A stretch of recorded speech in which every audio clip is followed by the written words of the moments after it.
I'm muted. All right. Sorry. I don't know why. I don't know. Strange technology difficulties this morning. Good morning. I'm Conservative Cat. I know it's a little bit late. Thanks for joining me. If you're here, subscribe to the channel, like it, visit patriotpumpenergy.com, get your bottle of premium pre workout today. Use promo code Conservative Cat at checkout. We've got a couple of things we got to hit today. So I do want to talk about RFK Jr. I don't know how to feel about it. I sat here for about 5-10 minutes grappling. This announcement came yesterday. And this morning, I figured I'd come up with some sort of opinion for you. And I think I have about the RFK Jr. announcement, the FDA announcement, where they said that they're going to stop ignoring women's health. And I mean, I was like, yes, 100%. But they're talking about HRT, which is hormone replacement therapies for women undergoing menopause. And hopefully, I don't talk to a ton of women about menopause. It's something you don't usually talk about with women. Obviously, my mom, she's 60 something. She went through it. Women go through it. So I don't know because I'm 26. So I haven't gone through that, but I've got some hot takes, and I'm not necessarily against RFK Jr.'s move here, but I am skeptical. So we are going to talk a little bit about that this morning, but I wanted to dedicate most of our time here this morning on the Conservative Cat Show to Trump's tariff policies and how you could get $2,000. And really, I'm not looking forward to the $2,000. It's for low income or people who make under $100,000 a year, they will get it's whispered that they're going to be getting $2,000 checks, and it's like a dividend. So we're going to talk about it. I would be more in favor of eliminating the income tax forever, which I think is possible through a strong tariff policy. We're going to talk about that. But first, let's get to the Secretary of Health and Human Services, RFK, Robert F. Kennedy Jr. He made this huge announcement. It is huge and very controversial. And I'm going to get to my opinion here in just a second. Hopefully you guys can hear me now. Throw it in the chat if you guys can hear me. I know I was muted in the beginning of the show. But appreciate you being here, GI, Joel, Lisa, JS. I appreciate you being here. Subscribe to the channel. Let me know if my sound is on. Check. Mic check. Good.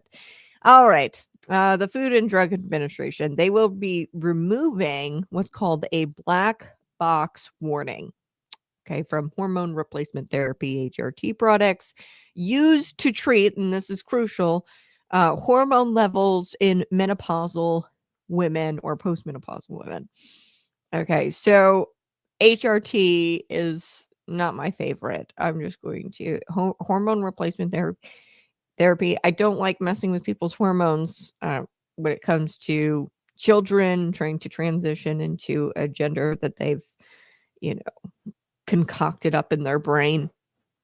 I'm not a big fan of hormone replacement therapies. Messing around with your hormones can really have a huge impact. I saw it with a friend of mine in college. This girl who was transitioning to be a guy got osteoporosis and was breaking bones constantly, and we were all kind of confused, like, why is she constantly in a cast? Well, it's because she was taking testosterone, and messing around with your hormones can really screw you up. So we're going to talk about RFK. I'm going to give you my opinion here in just a second. It is controversial. I'm not necessarily against it. I'm not necessarily, and that rarely happens on this show. Usually I am pretty convicted in my opinions, and I formulate them and stick with them. But this is going to take me some time. So black box warnings, if you don't know what those are, they are the strictest warning label on prescription drugs and drug products by the Food and Drug Administration. when there is reasonable evidence of an association to a serious hazard with the drug. Actually, I'm researching. You guys know that I'm pregnant. If you guys couldn't tell, my face is like ballooned to 2 times its size. But I've been researching, and the vitamin K shot, this is also one of those things that have a black box warning. So I've been kind of researching, what do I want to give my newborn when he arrives in February? And I've done some research on black box warnings and why they're issued and things like that. So this is quite literally a warning label. And there's a big black box around it. It is the strongest possible warning that the FDA could administer. And they typically have reasonable evidence of a serious hazard. With vitamin K, I think it's like something like death. Okay. So I've been researching, and I'm going to make my decision ultimately about the vitamin K shot with my newborn. But we're talking about HRT today, and HRT got their first black box warning in the early 2000s. Okay. Now, I don't know why why this all happened. I have like some speculation. Maybe HRT got the black box warning in 2000. That was right around the time the transgender movement. Okay. Now it's really exploded within the last, I'd say, 5 to 10 years.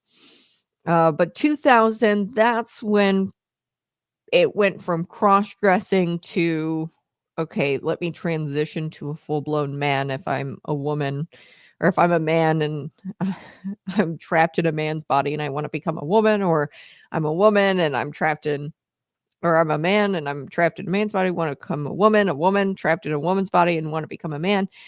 That all kind of started, I'd say, early 2000s, but it really took off 2010.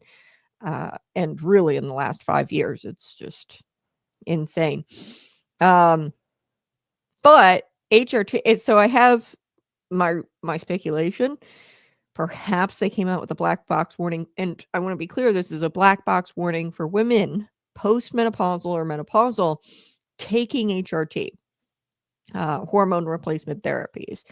So maybe they wanted to have enough HRT out there for the trans people and to withhold it from women who might actually need the hormone replacement therapy.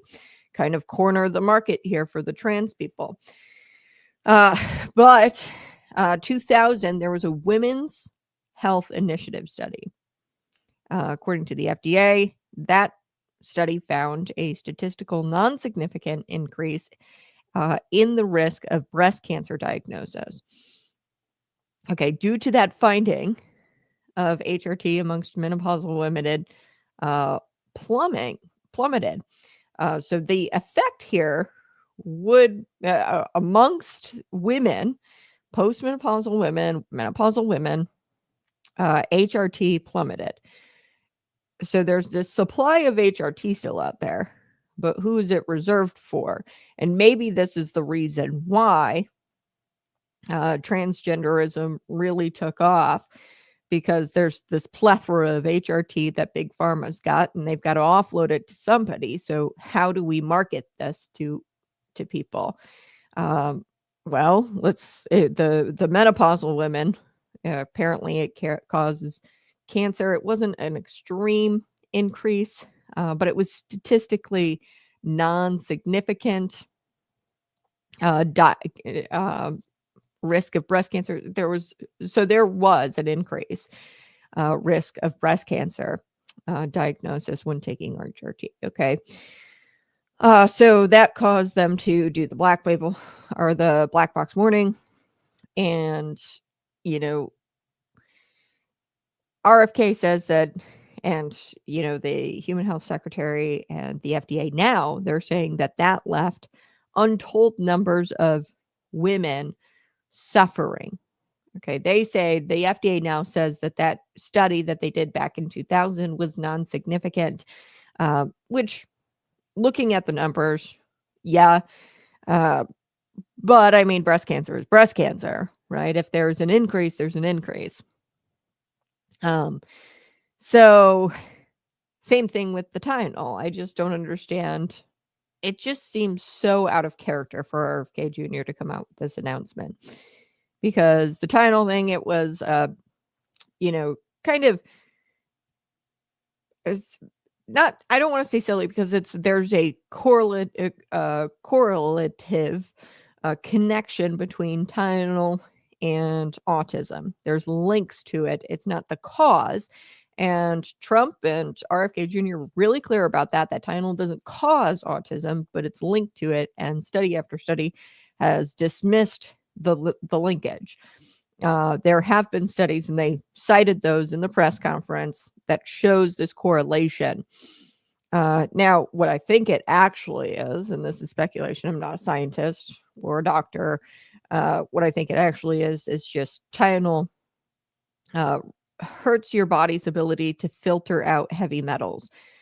So if you're getting Tylenol in utero, and then you're also getting Tylenol, as a child, the primary care doctor or the pediatricians will tell you, use Tylenol for everything, teething, whatever. If you're using prolonged use, or have a prolonged use in Tylenol in utero, right as newborn, you're destroying your body's ability to process out heavy metals. We all know that Tylenol is not great for, I think it's the liver, ibuprofen, I think it's the kidneys. I don't know, that your filtration system is attacked when you have prolonged use of Tylenol.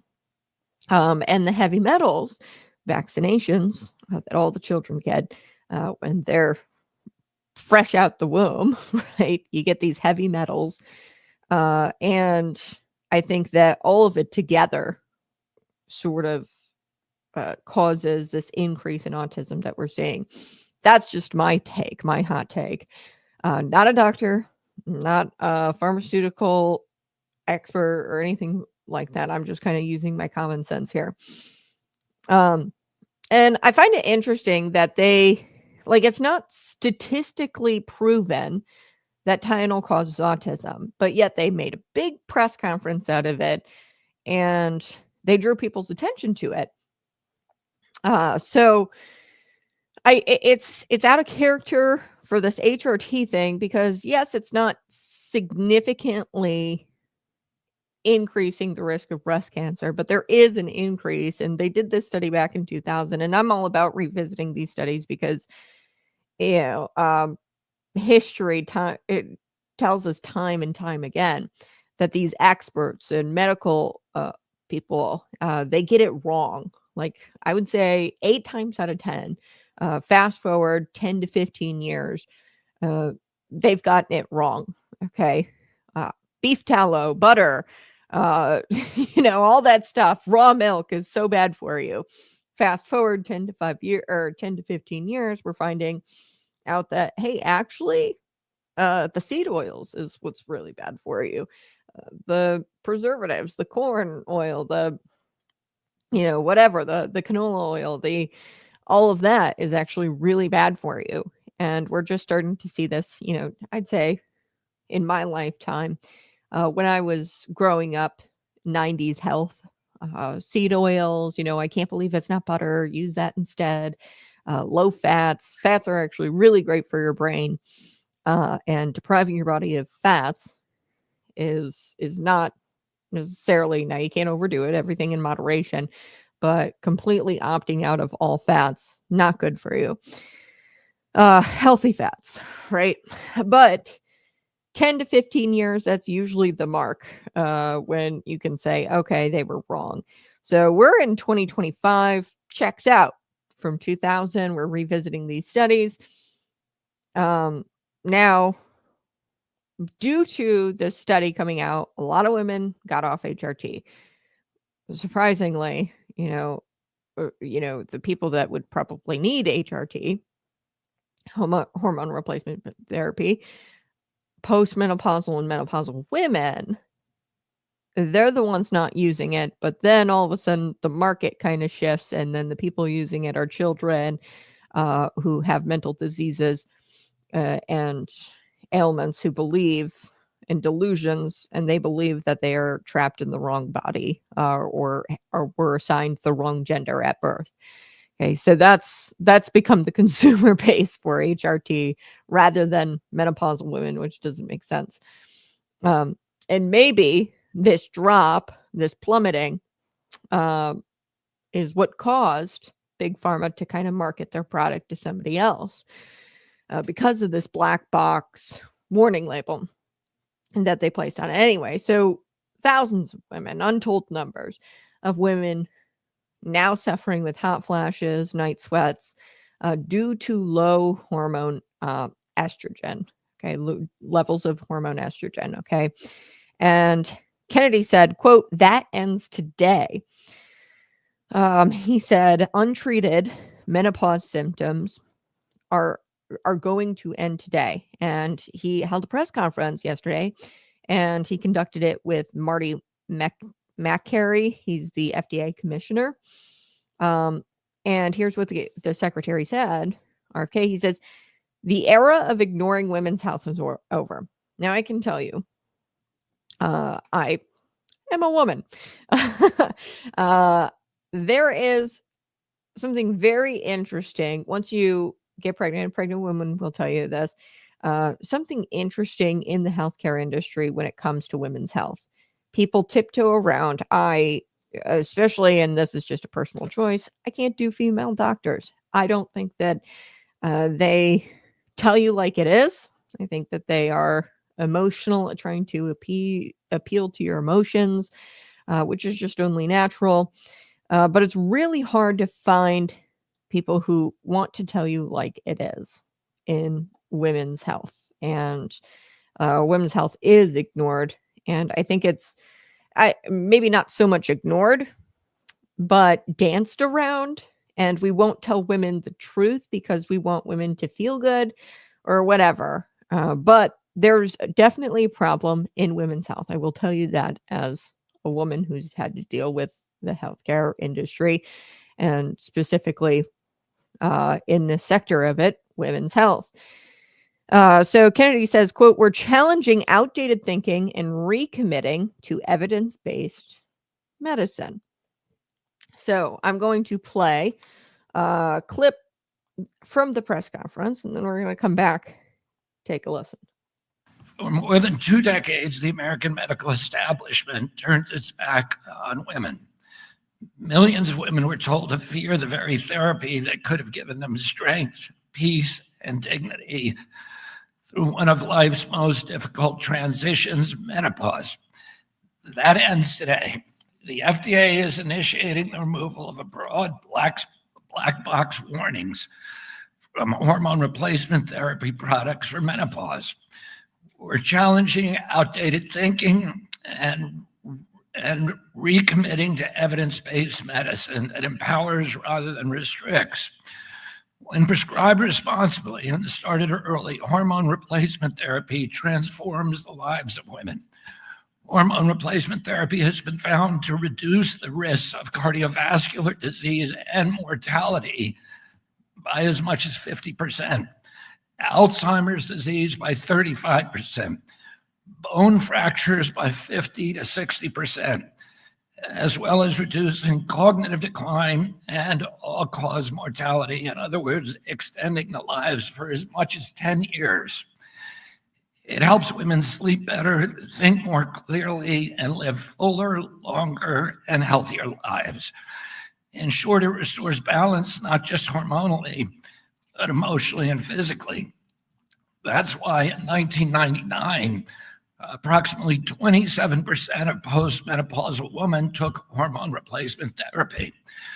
But then in 2002, a study called the Women's Health Initiative found that women taking hormone replacement therapy may have an increased risk of breast cancer diagnoses, not mortality, but diagnoses.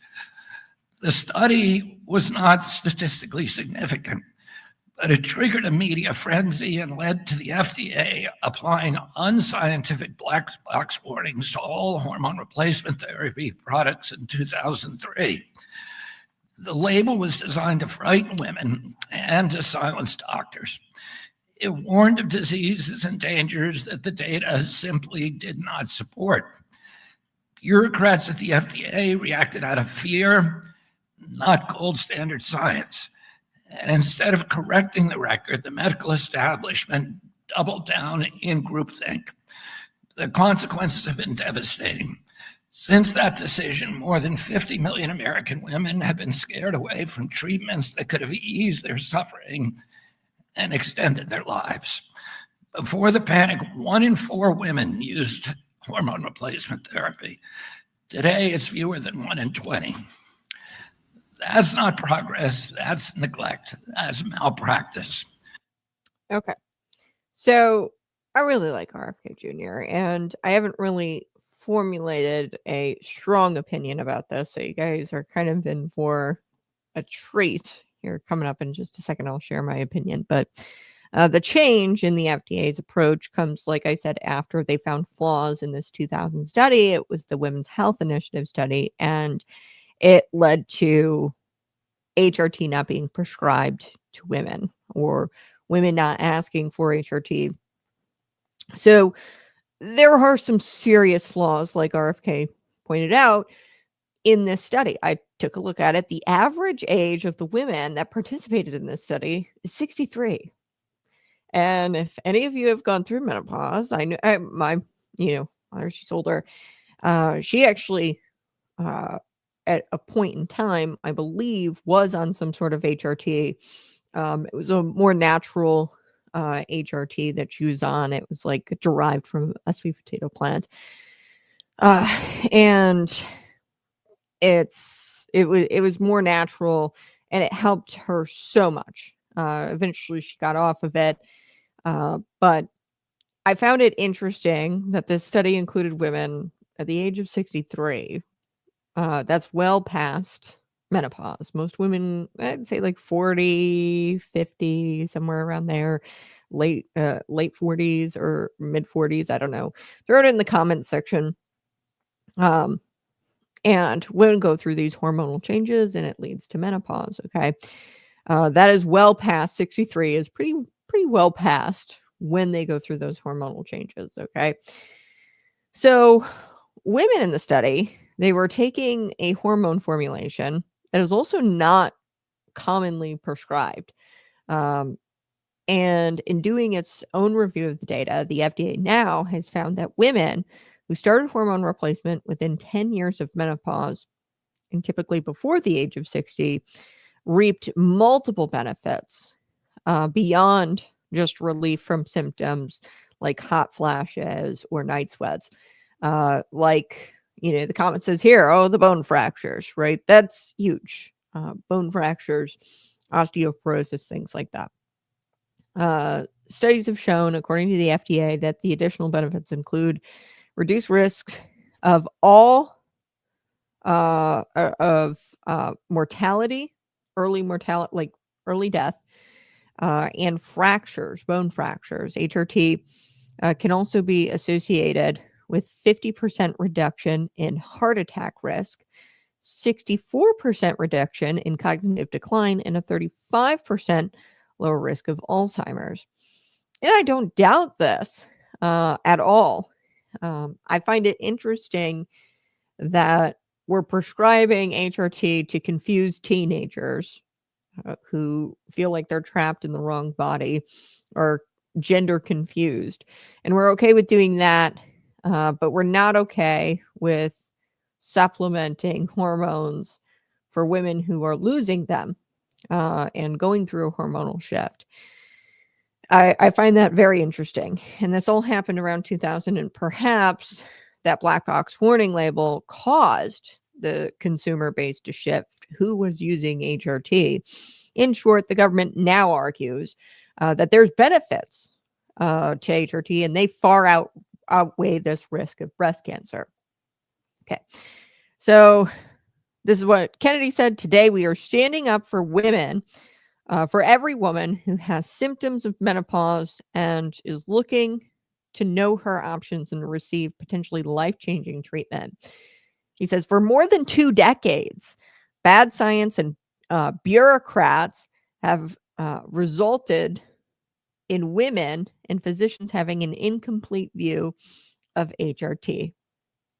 We are returning to evidence-based medicine and giving women control over their health again. So, like I said, the women's healthcare sector is so flawed. I don't know if people necessarily ignore women's health or just don't want to tell the truth. God forbid you tell the truth to a woman and just say, hey, you're going through menopause. This is what I'm going to give you to correct that. Because, oh, you're going to offend her. I just find in my own life that doctors tend to tiptoe around women's health. They don't want to tell you like it is.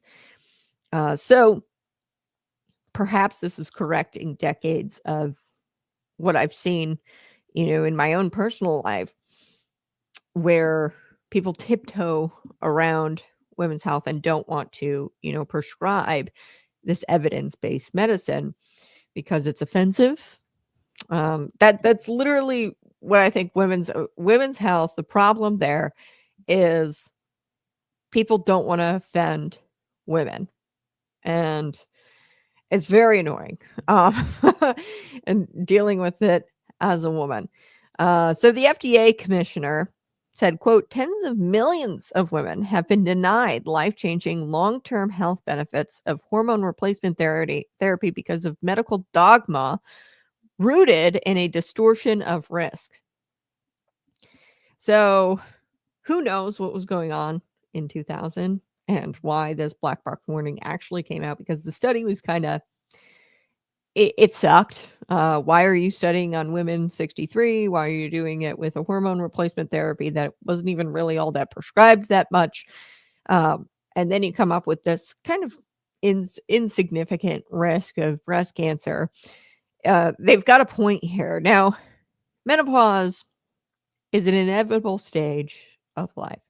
At that announcement, by the way, I want to make note that Usha Vance was there. She was standing alongside RFK Jr. So, menopause, inevitable stage of life. Okay, for all women, it happens. Okay, yet conversations around it often focus on medical interventions, hormone replacements, supplements, and pharmaceutical solutions.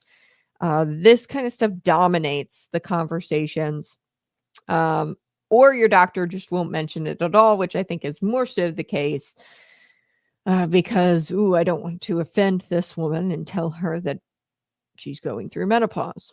I know that sounds crazy, but believe me, the women's health sector is insane. Doctors don't want to tell women like it is. So you've got all of these pharmaceutical solutions, HRT, and pharmaceutical solutions to menopause. But somebody mentioned here already, it's difficult to let nature take its course when our food supply is impacted by so many unnatural chemicals and additives. Yes. So there is a root problem here where menopause, where you could do more natural supplements to provide yourself some relief from the hot flashes, the mood swings, other symptoms. But it's hard to go the natural route when your hormones have been messed up from birth to menopause. Okay, your hormones are all messed up because of food and the additives, the chemicals, the vaccinations, just everything. The chemicals, the shampoos, the conditioners, all of the additives. I think that is a hormone disruptor. And we don't want to have that conversation. Hey, what's disrupting women's hormones and just everybody's hormones? What's disrupting everyone's hormones to a point where menopause has become unbearable and is leading to things like broken bones, early death, Alzheimer's? What is going on, and what's disrupting our hormones to where we can't go through inevitable stages of life, natural stages of life, where a woman's function changes after 40. She no longer can, or I shouldn't say no longer. It's possible. Look at Elizabeth in the Bible, bear children, right? It just becomes less likely biologically. And physically speaking, God can do anything, but once you're older, there's this biological shift that happens because you're out of your childbearing years. And God forbid we tell women that, and that's what I think is a big problem in women's health industry. They won't tell women, hey, you're out of your childbearing years, you're going through menopause, because women will be offended. So the focus on drugs kind of raises a broader question for me. Are we overlooking holistic ways to support women's health before menopause and after? I think that there are holistic ways that you can get this hormone disruption in check. And yeah, there's no doubt that pharmaceutical advances have improved the quality. I saw it in my own mother. Okay. Hers was a little bit more natural, but it was still considered a hormone replacement type therapy. It was derived from sweet potato plant. It was pretty cool. Talking with her about it, the medicine, I mean, it's come a long way. And for some, hormone therapy might be life-changing, reducing these severe symptoms. And we don't want women to be miserable, because when they're miserable, they tend to vote Democrat, right? But hey, reducing these severe symptoms, cardiovascular health, supporting long-term bone health. I mean, yes, we want all of that. And I think that the pharmaceutical option is so necessary now because of decades and years. I mean, think about it. You're 45, right? Or whenever you go through menopause, you've been living your entire life with hormone disruptors, processed foods, additives, chemicals. And now menopause is super intense. And you're losing that estrogen, what little estrogen you have, and it's been taken away from you. Your estrogen or your hormones have been disrupted for 45 years up to this point. Now, once you go through that inevitable biological change that all women go through, then it's just out of control and severe. So these solutions, though, there is, and I find it fascinating because RFK Jr., the risk with Tylenol hasn't even really been like the cause hasn't really been proven of autism, right? And Tylenol doesn't cause autism. RFK and Donald Trump never said that. But there is a correlation, and they're erring on the side of conservatism, caution. Hey, limit your Tylenol use because there is something odd here. There's correlative data that says that, hey, Tylenol is linked to autism. So this is kind of out of character because even, but the study was bunk. And he says that there's new studies that the FDA has done. So I haven't looked into all of the studies yet. I did look into the bunk study, and yeah, why are you testing on 63-year-old women who are like a well past menopause at that point? And I do think that there could be risks. I've heard of people on HRT. I mean, look at the trans people, right? People do hormone replacement therapies, and they wind up getting a woman.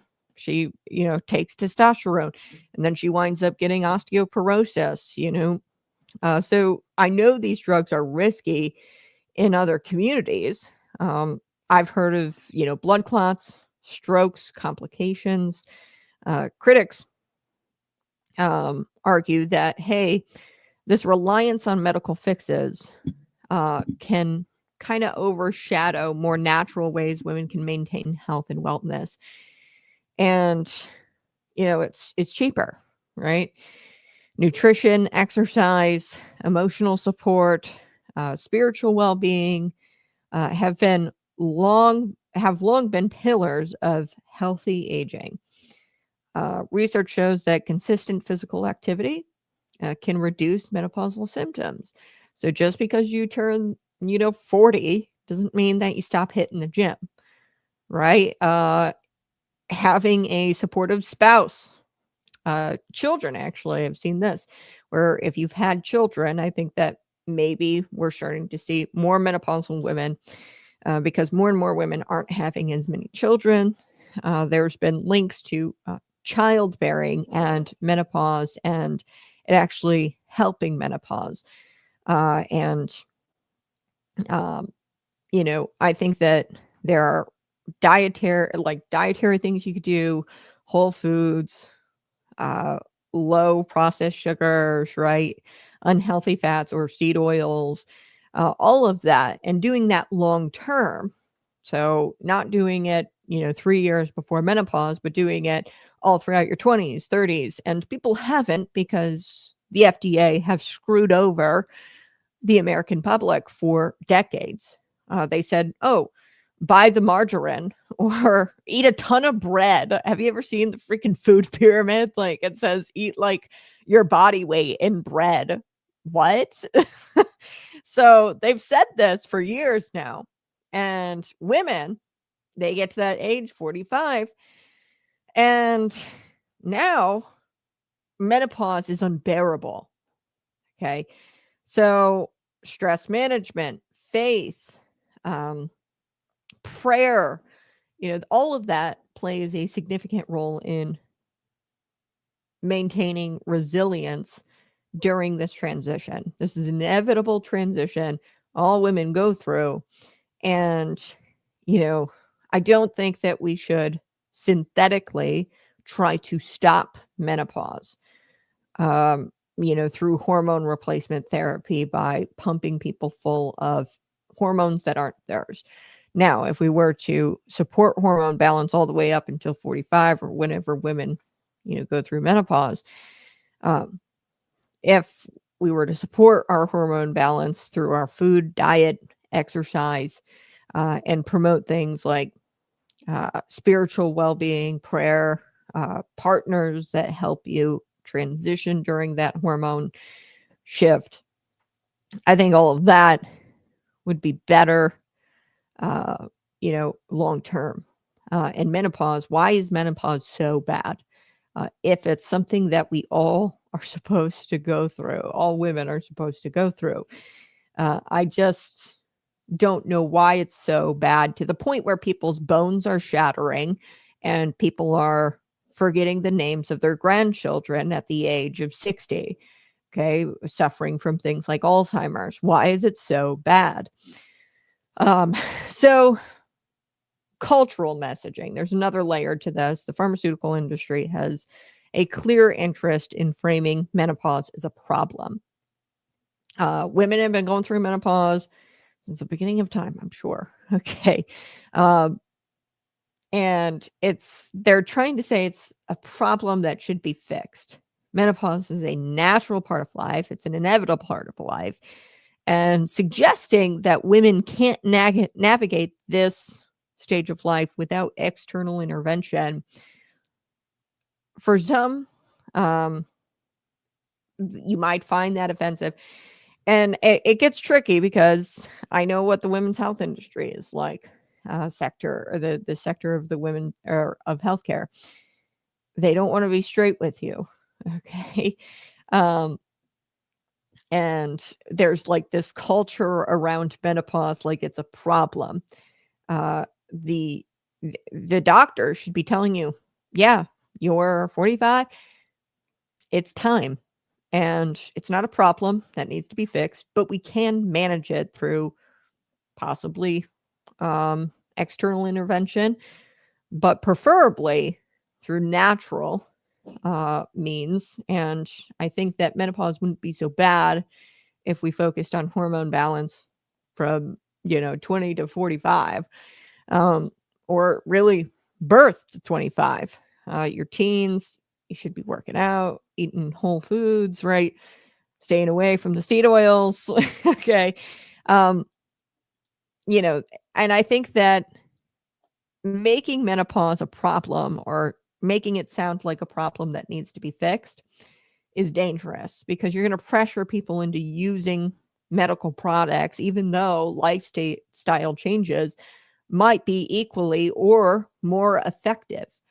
Um, so policy and public health discussions also intersect with this topic. Now, you've got government agencies, insurers, advocacy groups. They often highlight access to medication as essential to women's health. So while access is important, some health experts suggest that resources should also promote education and holistic wellness. Okay. I think that preventative care, community-based support systems, maybe a holistic approach like this should also be included in the conversation. And I'm kind of disappointed with RFK Jr. because who does this ultimately benefit?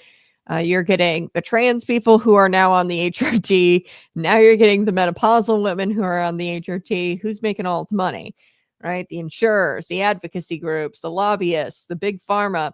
Okay. And,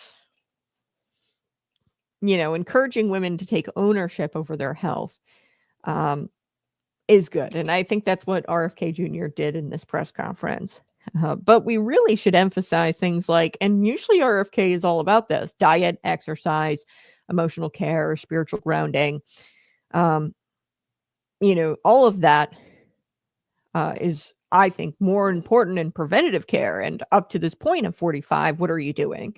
And rather, we should be making that the primary and not medical treatment the primary focus. You know what I mean? Ultimately, menopause should not be framed as a problem, solely as a medical problem that needs treatment, medical treatment as the primary source of that care. Women deserve information. Yeah. They deserve options, and they deserve, respect. And respect means telling me like it is. Hey, you have menopause. This isn't a problem. It's something that women inevitably go through. Here's what we can do to ease your symptoms. Hey, you've eaten like terrible all the way up until 45. You've used drugs. You've, haven't exercised. Menopause is going to suck for you. And because you have not taken preventative measures or steps to make menopause easier for you, now medical intervention is necessary. We need to be more honest with women and respect them. Maybe that's a little bit blunt and abrasive, but I think that there's a lot of lying that goes on in women's health. We have to provide them, the biological realities of aging. And then we also have to promote lifestyle choices that are good for your well-being, broader lifestyle choices.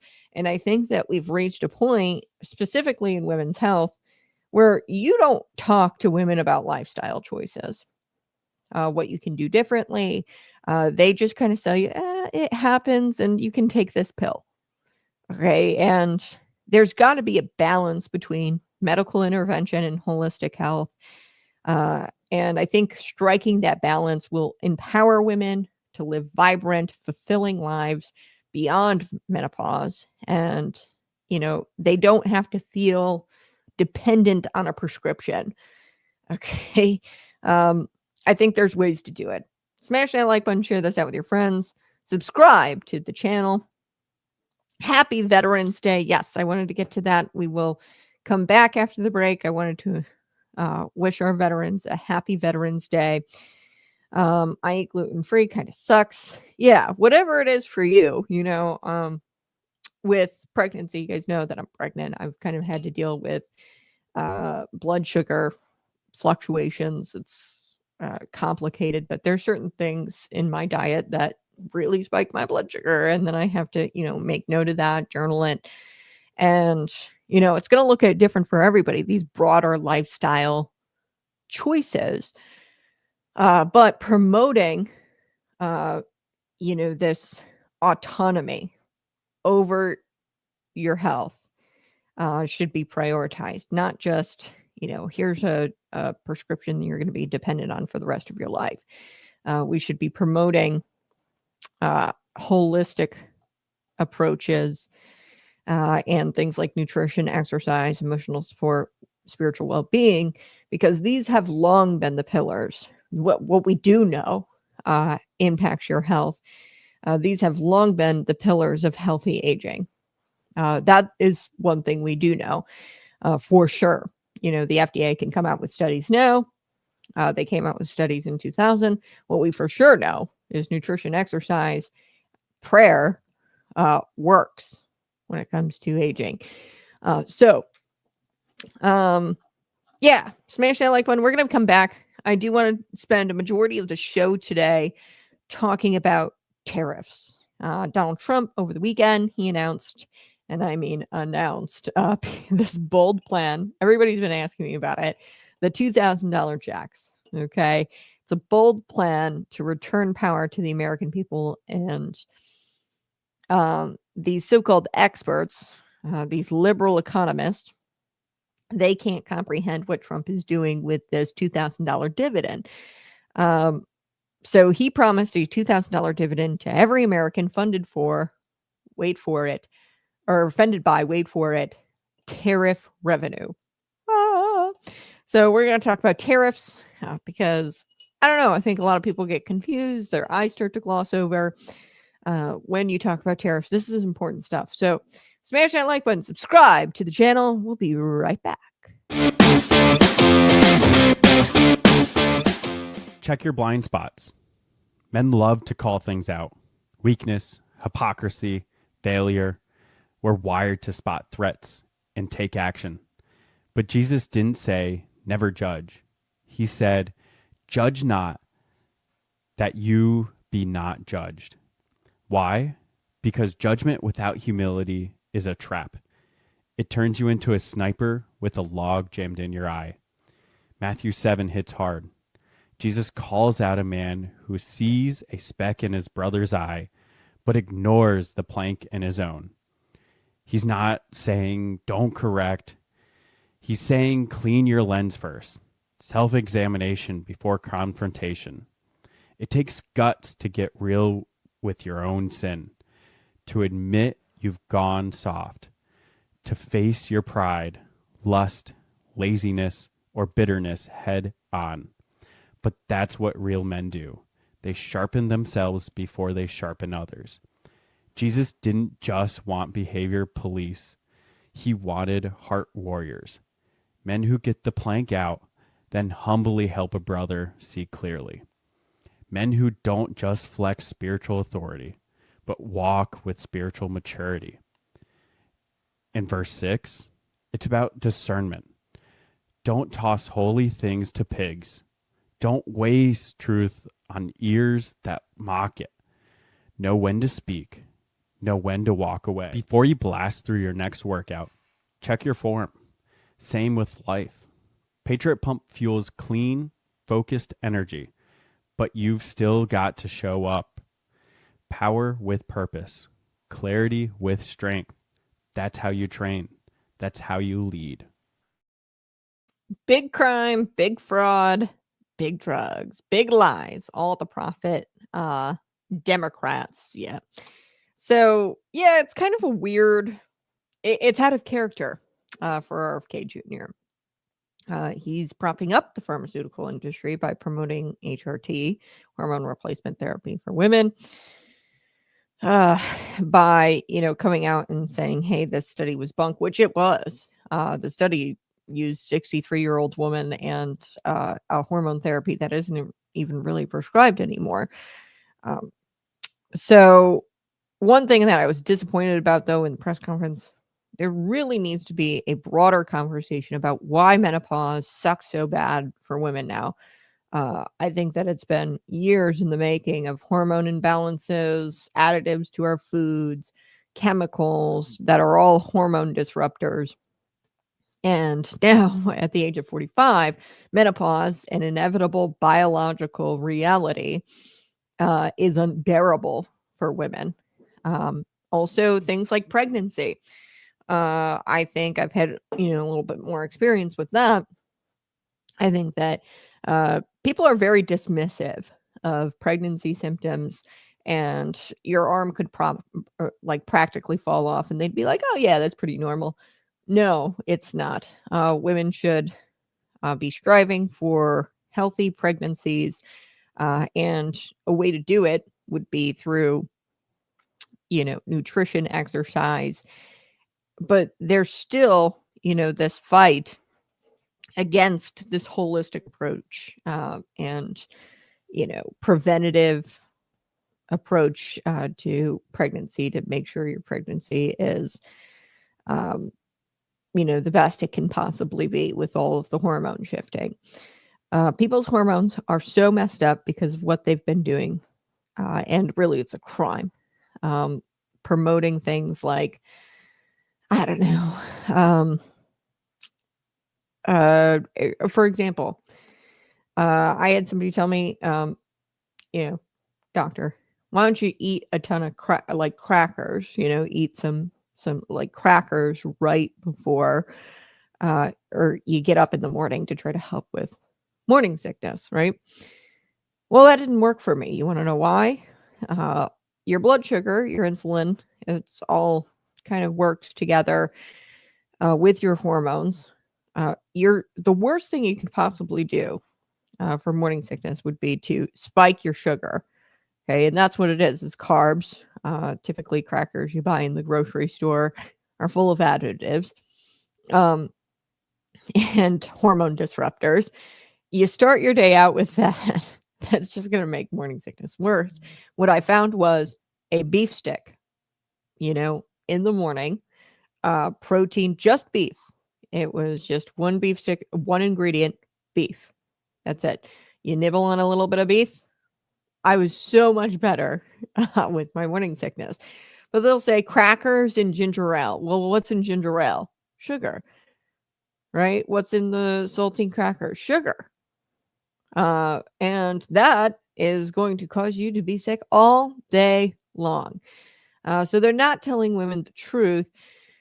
And, we're letting women do hormone disrupting things, and it's causing problems and making menopause harder, making pregnancy harder. We should be striving for, nutrition, exercise, spiritual well-being. That should be at the center of our lives, and really preventative care. So, all right, let's shift gears. Sorry, I got down a rabbit hole.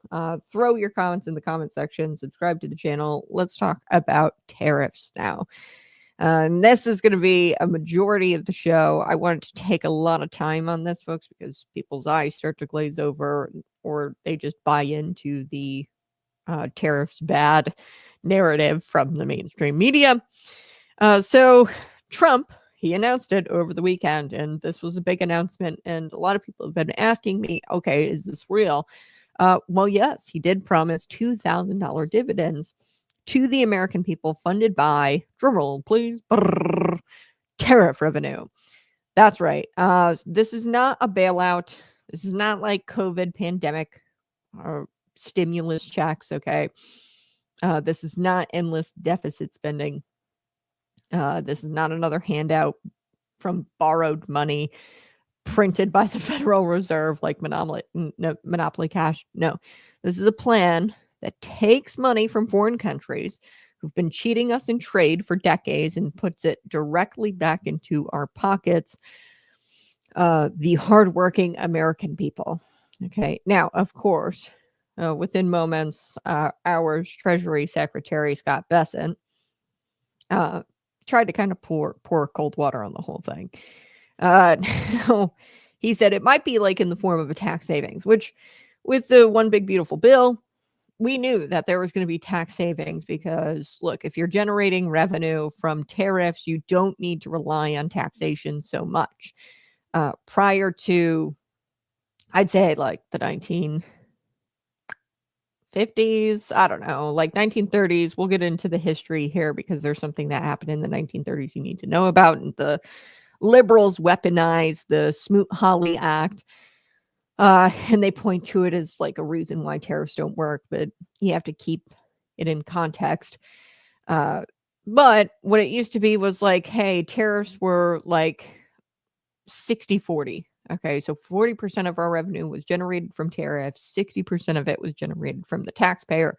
Now, like within recent years, under Joe Biden, definitely, it's like 99% from the taxpayer, 1% from tariffs. Trump is trying to change that.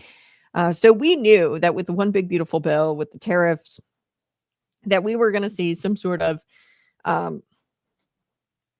tax savings because there's revenue being generated and it's offsetting the cost to the taxpayer.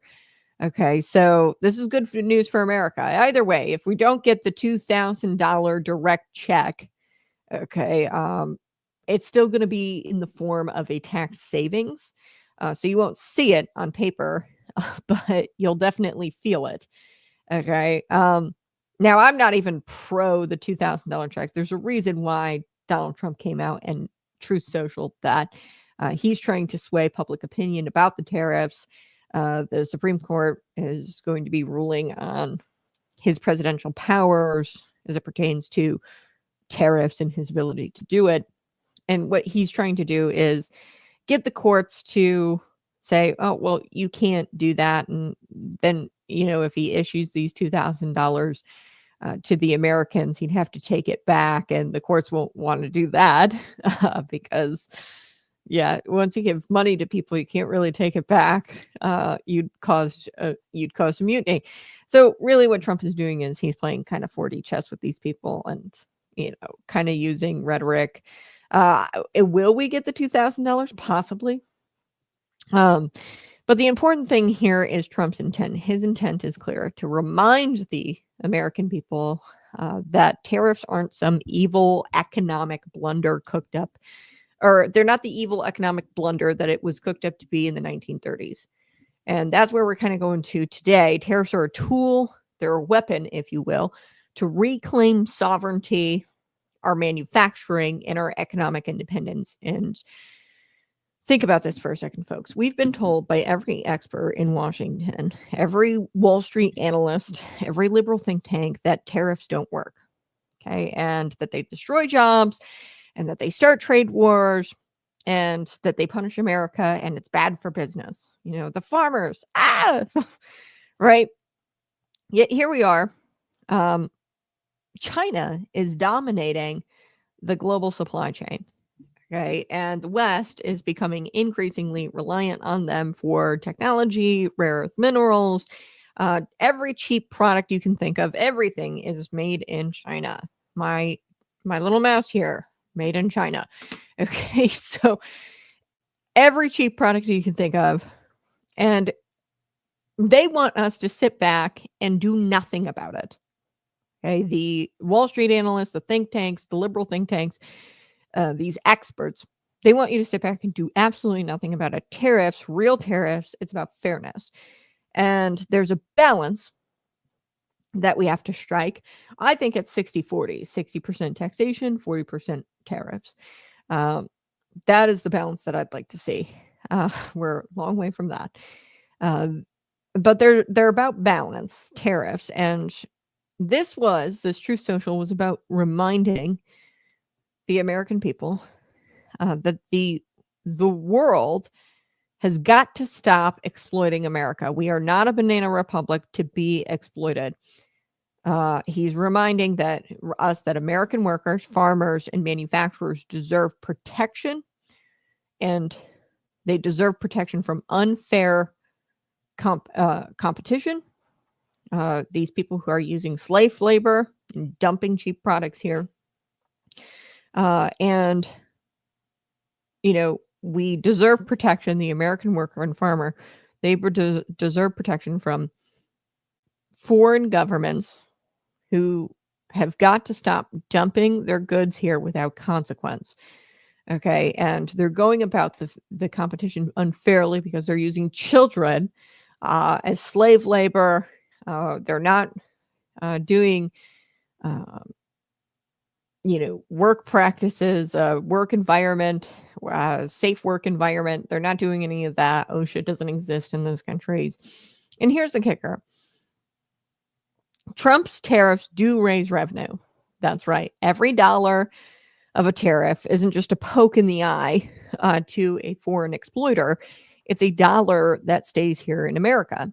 And yes, some of that revenue could be used to fund this dividend he's talking about. Little extra cash for Americans' pockets. They're different from the stimulus checks because I want to be clear, this is revenue that's being generated. This isn't like printing fake money, monopoly money from the Federal Reserve and giving it out and inflating the economy. Okay. What we're doing is we're generating true revenue and giving it back to the American people. It's our money because they've transitioned us off of this like 60-40 method, and they've really relied on the American taxpayer to generate all of this revenue for decades. Okay, so make no mistake, folks, this is all a side benefit. Okay, the generating extra revenue, not relying so heavily on taxation, but rather relying more on tariffs for revenue. That is all a side benefit. The real goal here, I think, is strategic. It's moral, it's patriotic, it's protecting the American industry and American jobs and American independence. It's national security. Now, I want to talk about numbers for a moment because the critics, they love cherry pick numbers and try to freak you out. Now, the Treasury, amidst this announcement of the $2,000 checks, give me 1 second.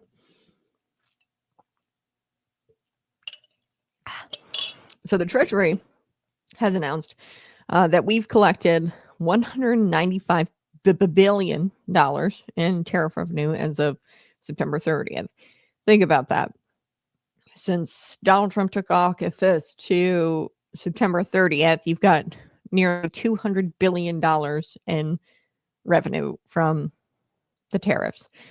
Now, experts like Erica York from the Tax Foundation say that if you included everyone under, an income of 100,000, which is where these checks would probably go to, you'd need roughly $300 billion, which we could do within a year, to pay for the $2,000 dividend.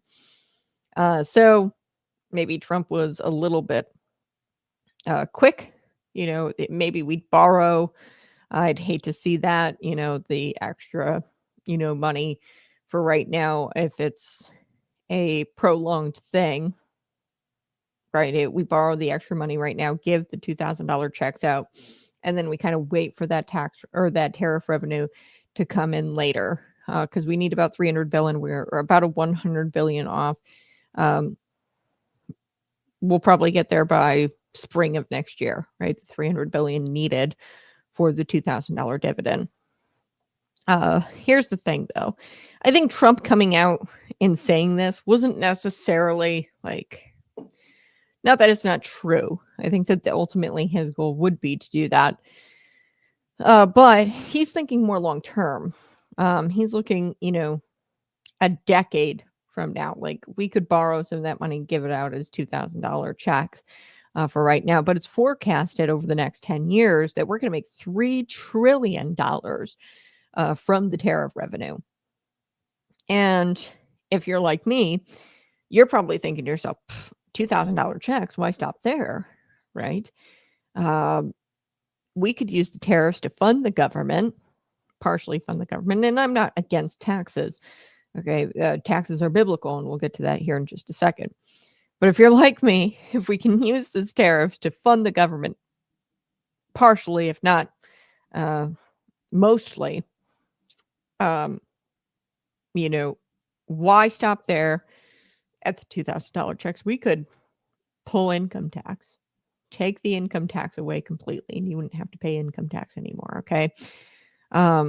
Why not use the tariffs to fund the government the way it was intended before the globalists became obsessed with income tax and debt? We should be using these tariffs and not relying so heavily on the taxpayer and not relying so heavily on printing fake money, the Federal Reserve, or taking out debt. Okay, we have trillions, and I don't know what our budget or our debt is, our national debt is at right now, but it's trillions. The globalists are obsessed with it. Income tax and debt. Okay, folks, let me remind you, we didn't always have the income tax. The federal government once funded itself through tariffs, mainly. The founding fathers designed a system where tariffs on imported goods paid for the government, essentially, like almost like more so than taxes. They hated taxes, the founding fathers, right? Dumping the tea. Okay. But we used tariffs on the imported goods and we paid for the government.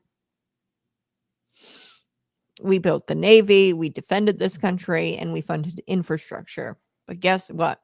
It worked back then. Okay. Back then, the government was really, really small because, hey, the tariffs just covered enough to do the basic functions of government. Now, because we have this taxation model and we rely so heavily on the taxpayer, we just keep taking, stealing from the taxpayer, and government has ballooned. It used to be small government. It used to be accountable and mostly local. So it wasn't perfect. Nothing really is, but it was independent. It was free, and it kept America first. And we need to do it again. And don't let anybody tell you that tariffs are bad for business. The truth is, tariffs are good for American business. It levels the playing field. They give our manufacturers, tariffs give our manufacturers, our farmers, our technology companies a fair shot against companies who have been rigging the game for decades. Look at China, okay? They've been building an army of dependency around the globe. Brazil isn't even really Brazil. It's just China. These South American countries, they're not even their own countries anymore. They've made them so dependent on China that they're essentially like little Chinas. Okay. Without tariffs, we're handing China the keys to the kingdom. World dominance is what I'm talking about.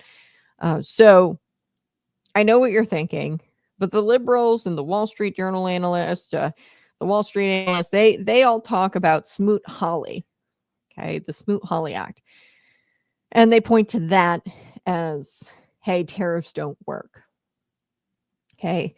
Kat, what about Smoot-Hawley? Didn't tariffs in the 1930s actually cause the Great Depression? Here we go. This is a classic liberal talking point. The tariffs caused the Depression myth. Okay, so let me break this down for you because it's critical that you understand this. So you can see that Trump is doing the right thing. And it is not like the 1930s. Okay. Tariffs rely on the taxpayer. The businesses pay for them. Tariffs are terrible for business by definition. That's why they are used. See, I'm gonna shut that down right here. Okay, they're not bad for business. Are there going to be some growing pains here, or some price hikes in the beginning? Yes. Let me break down where this kind of myth comes from, that it's bad for business. It comes from people saying that the Smoot-Hawley Act caused the Great Depression. Okay, that's what the economists say, and that's what they use when saying things that tariffs are bad for business. Okay, so the Smoot-Hawley Act didn't collapse the economy by itself. Okay, it was pale in comparison to the Federal Reserve's disastrous monetary policy and the worldwide banking failures, and yes, the massive government mismanagement that was going on during that time period. In fact, tariffs back then were intended to protect American farmers, manufacturers, just like we are seeing today. And they try to make the comparison, and because it was the Great Depression, the liberal experts will say like, oh, okay, well, the tariffs caused the Great Depression. That's not actually true. The globalist spin is that, hey, Smoot-Hawley destroyed trade. And it really ignores the contract or the context that trade collapsed because the world was already in economic chaos and the government was meddling everywhere. Okay, so the Smoot-Hawley Tariff Act was signed into law June 1930 by President Herbert Hoover. Hoover was a Republican president taking office in 1929, right before the Great Depression hit. Well, here's what the law did. It's going to sound pretty similar to what Trump is doing now. Okay, Herbert Hoover raised the U.S. tariffs by a lot. Thousands of imported goods, in some cases, tariffs were raised by over 50%. Okay. Now, the idea here was to protect American farmers, manufacturers, and to protect them from foreign competitors. Like I said, these foreign competitors are practicing in things like slave labor. They don't have the same workforce safety, workplace safety regulations, and they are kind of rigging the game here, and it's not a level playing field. Okay. You can't compete with somebody who's using a 9-year-old at 50 cents an hour. Okay. You can't compete with them. So it was intended here to support struggling domestic industries during that time period, U.S. agriculture in particular. Now, there was like things like the Dust Bowl, agriculture was just suffering. And they were suffering from falling crop prices after World War I. Now, tariffs were supposed to make foreign goods more expensive so Americans would buy domestically. This is Trump's goal here with his tariffs. But we're not in a Great Depression. 2025 is much different than 1930. There were other things going on that ultimately caused the economic collapse. It wasn't the tariffs that caused it. So what the act did, the Smoot-Hawley Act actually did it, was a protectionist trade policy. It was marked as one of the largest tariff increases in U.S. history at the time. And what it did is it triggered international retaliation. Other countries were responding by raising their own tariffs. We're seeing a little bit of that, not nearly to the extent of what we saw in the 1930s, okay? And it reduced U.S. exports and global trade. Okay, so there was retaliation going on. And that's why so many people mistakenly blame Smoot-Hawley for the worsening depression.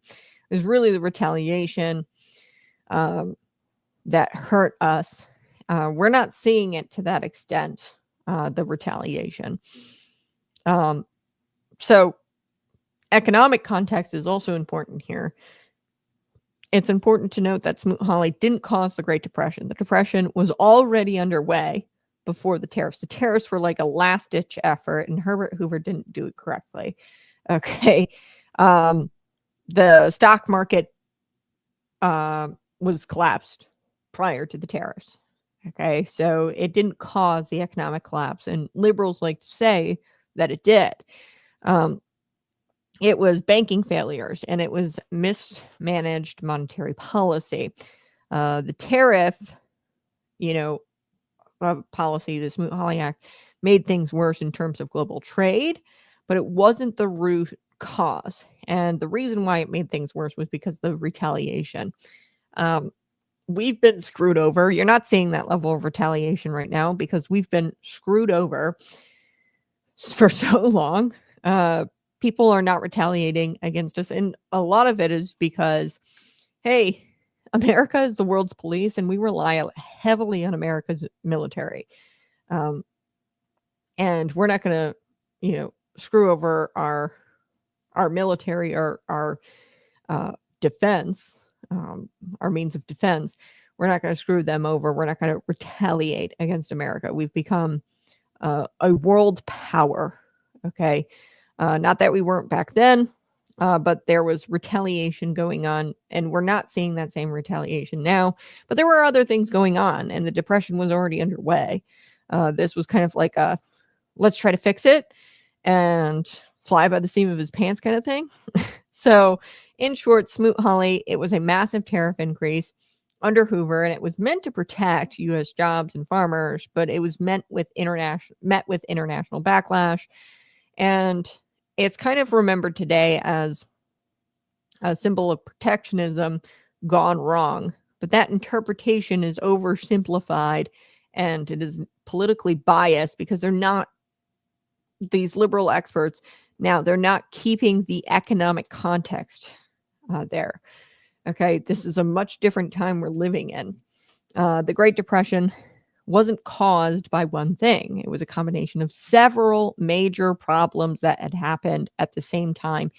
Like I said, the market crash of 1929, right when Hoover got in, people were buying stocks with borrowed money, driving prices way up. And when the bubble burst in October of 1929, people lost huge amounts of money and the confidence in the economy collapsed. Okay, the banks failing. Many banks had invested in the stock market. And when the crash happened, banks went under and people lost their savings with no money. They couldn't spend, which hurt businesses. Okay, these are things outside of the tariff policy. Okay, bad Federal Reserve policy. So the Fed made things worse by shrinking the money supply instead of helping banks and encourage lending. Okay, less money in the system meant businesses and people had even less to spend. Okay, so there were bad monetary policies going on at the Federal Reserve during this time. Falling demand and jobs. People lost money, they spent less, and businesses sold less. They laid off workers, right? They lost money, stock market, banks, they lost their savings because they invested in that stock market. And when the crash happened, the banks went under, people lost their savings, they didn't have money to spend. And then, like I said, the Fed didn't encourage lending. They had less money in the system, and that wasn't good. So businesses sold less, they laid off workers, and the workers then had even less to spend, and the cycle just started getting worse and worse and worse. So global economic problems. Other countries were struggling with debts from World War I. So when the U.S. trade slowed down, that hit the global economy too. So farmers were already in trouble. They had been overproducing crops, and prices were low. Many were in debt.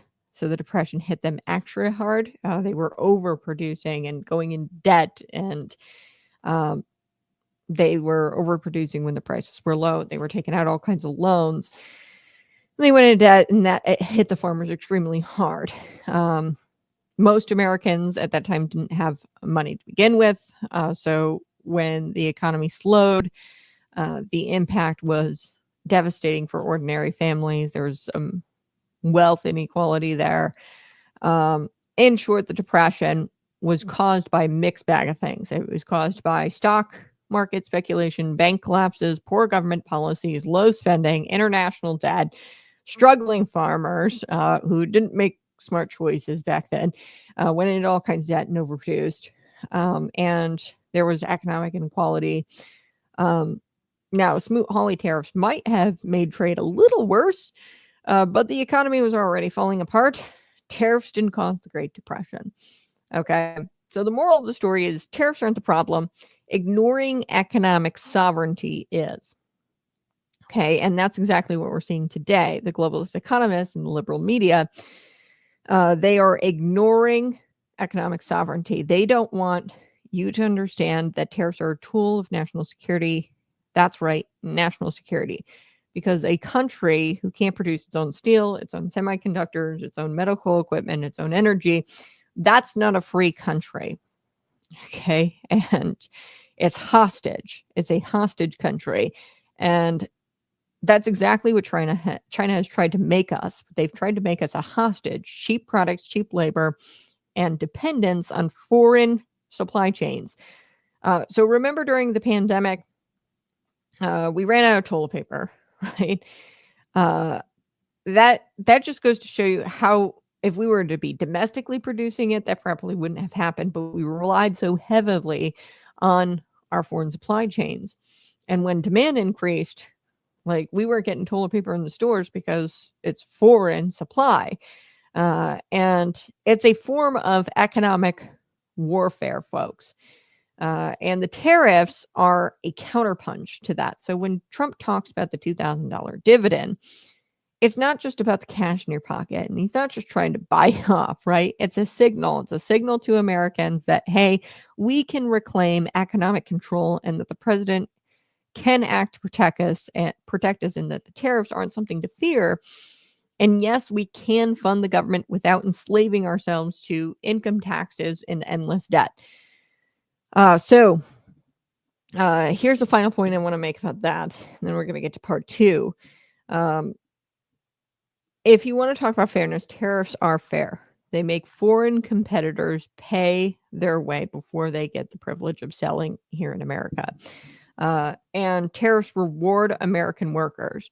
They reward American ingenuity. They remind us that America doesn't have to bow down to the globalist whims. So, folks, as we roll through the rest of today's show, keep in mind, Trump isn't just playing politics with the tariffs, okay? He's reminding the American people who built this country, who funds this country, and who protects this country. You know, the $2,000 dividend, that's the cherry on the top, okay? It's a nice little bonus, okay? But the real victory here is restoring our independence, our industry. Oops, I just knocked that over. Restoring our industry, or restoring our American industry and manufacturing and our independence and our dignity as a nation. That's really what the tariffs are all about. This revenue generating thing. And that's what they tried to do in the 1930s. They tried to generate more revenue. And it's a nice cherry on the top. And hopefully we can kind of relieve the taxpayer and shift over to more tariff generating revenue. But really what this is about is restoring our independence as a nation and restoring our dignity. All right, folks, that's part one. Now, trust me, we're just getting started with the tariffs. Over the next couple of segments, we're going to dive deep into the history of tariffs, how presidential power with tariff, because people say he can't do it legally. The presidential power has expanded a lot, and it expanded in the 20th century. And I'm going to tell you more about Smoot-Hawley and the truth and why the Trump-style tariff policy is exactly what the United States needs to survive in the 21st century. So buckle up, because this is not the end of the show. We are going to be talking about the $2,000 check, and this is just a small little taste of what truly sovereign economy could deliver. And the media hates him for it. Tariffs are America's secret weapon. Smash that like button, share this out with your friends. I'll be right back.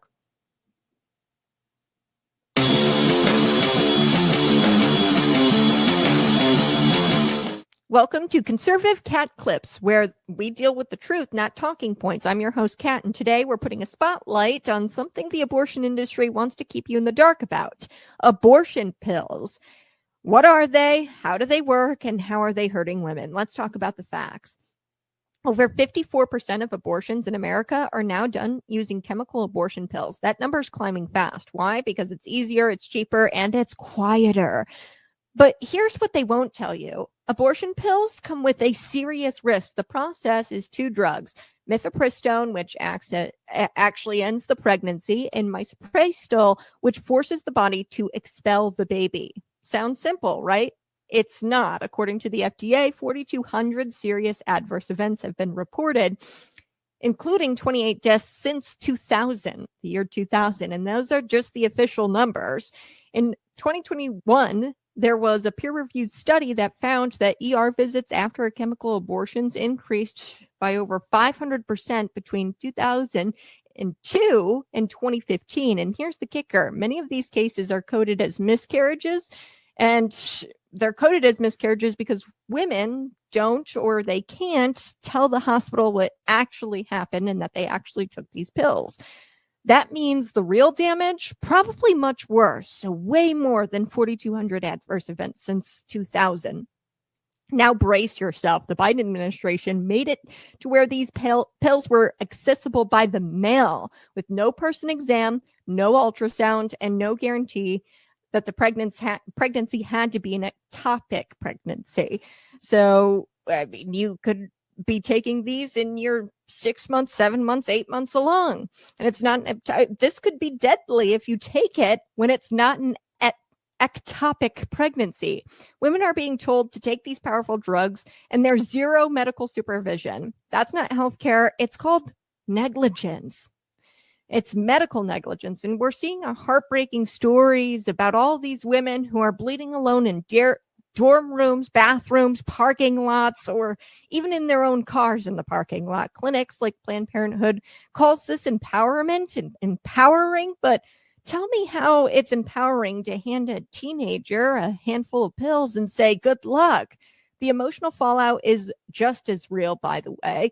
There's a physical risk, but there's an emotional risk as well. Women reported feeling abandoned, traumatized, and even haunted by what they've done, especially when they see the tiny, tiny body of their baby passing and passing that. It's traumatizing, and nobody tells them that they're going to see the tiny baby in the pamphlet.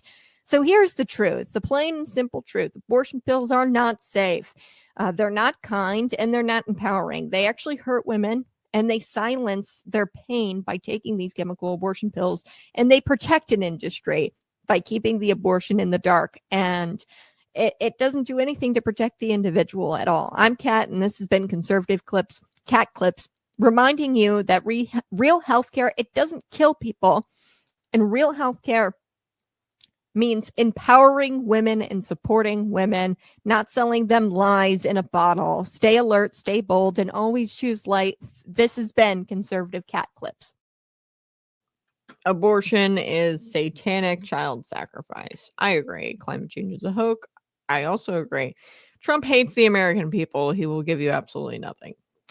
I mean, I'm not going to totally he loves the American people, and we're going to get to why here in just a second. But look, I don't think that he's going to give us the $2,000. I don't know. He might like borrow it because he doesn't have the money right now, because we've only generated $195 billion from January to September. Okay, $195 billion in tariff revenue. That's insane.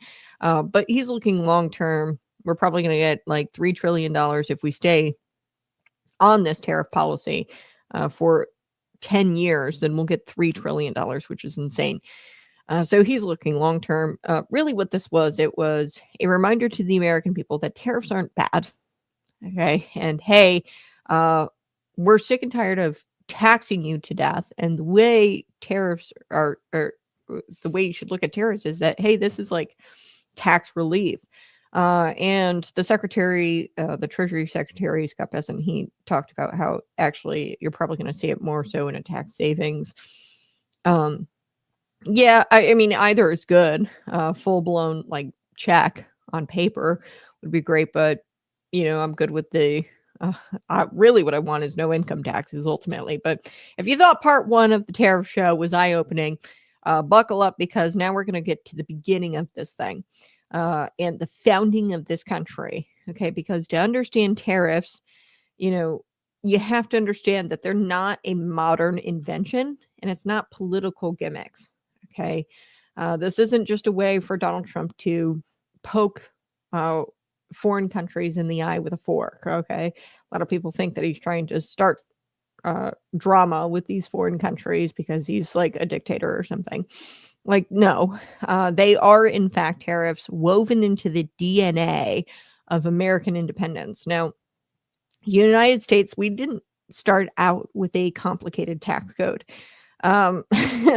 We didn't have income taxes on hardworking Americans. Now, I don't know about you.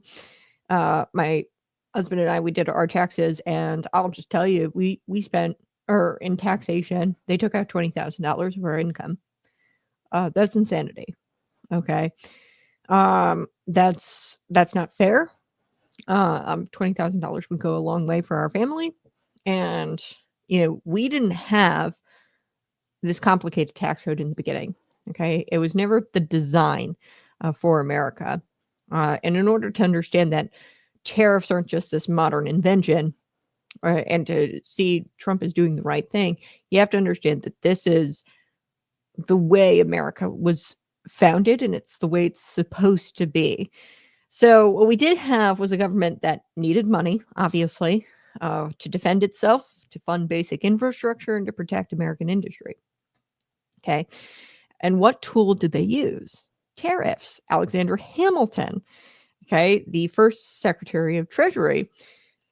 He's a guy of vision. He's a man who understood economics and morality. And he laid out a plan for a young America that was bold, innovative, and yes, unapologetically American first. Hamilton knew that if we were going to survive as a nation, as a young nation, we were going to have to, not rely on, we couldn't just rely on foreign imports, that we had to produce domestically. Okay. And we are surrounded by world powers at that time. We were not a world power. Okay. We were a brand new baby nation. Okay. And we had to protect our industry while raising revenue for government in a way that didn't crush the citizenry. Okay. And that's exactly what tariffs did. We were not a world power. We were relying a lot on imports at the time, and we had to make money somehow. So what we did, we tariffed. Okay. And he understood that, hey, we have to not rely on these imports forever, and we've got to build our own industry here. Tariffs weren't a punishment. Okay. A lot of times I think that liberals will try to tell you that tariffs are a punishment to other countries. They were a shield. They gave American manufacturers a fighting chance against imported goods that were often cheaper because of unfair labor practices even then, and government subsidies in Europe. Okay, so in Europe, they were government subsidies and things like that. And they were so similar to what Canada does with their lumber. So they tax their citizenry into oblivion there in Canada, and they dump all these subsidies into the lumber. And then it makes it so much, the lumber industry, it makes it so much cheaper for them to sell their lumber here in America. And our lumber industry here in America, we're trying to domestically produce it. We can't compete. They can't sell to anybody because there's not these subsidies that are dumped into the industry here in the United States, whereas they do that in Canada. Okay, so tariffs weren't a punishment. They were a shield. They gave American manufacturers a chance against imported goods that were often cheaper because of unfair labor practices and the subsidies. Okay, they funded our government, tariffs, largely. And taxation was just itty bitty part of the revenue. But we did it in a fair way, and in a way that didn't demand a cut of your paycheck for every hour that you worked. There were no income taxes. Okay, so think about that. Hamilton's plan allowed for the federal government to operate without enslaving Americans to income tax. Every tariff dollar collected went towards the public good, building, forts, paying soldiers, funding roads, and it left us free to prosper.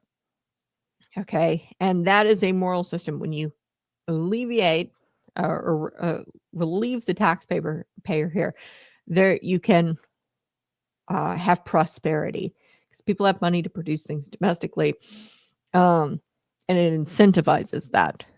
Okay, so this is a moral system, system grounded in Christian values and fairness and stewardship and injustice. There's something that the media and the economists, they conveniently leave out, is that tariffs built American industry.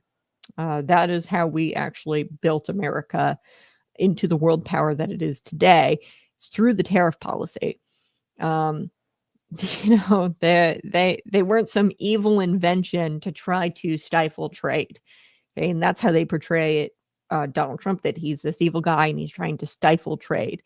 They were the reason why we were able to go from a ragtag collection of colonies into a manufacturing powerhouse by the mid 19th century. Without tariffs, our textile mills, our steel production, all of it would have been crushed under foreign competition. We would have been reliant. We wouldn't have had that independence. We fought this 1776 American Revolution. We gained our independence, but we would have been right back, sucking the teat of the British, right?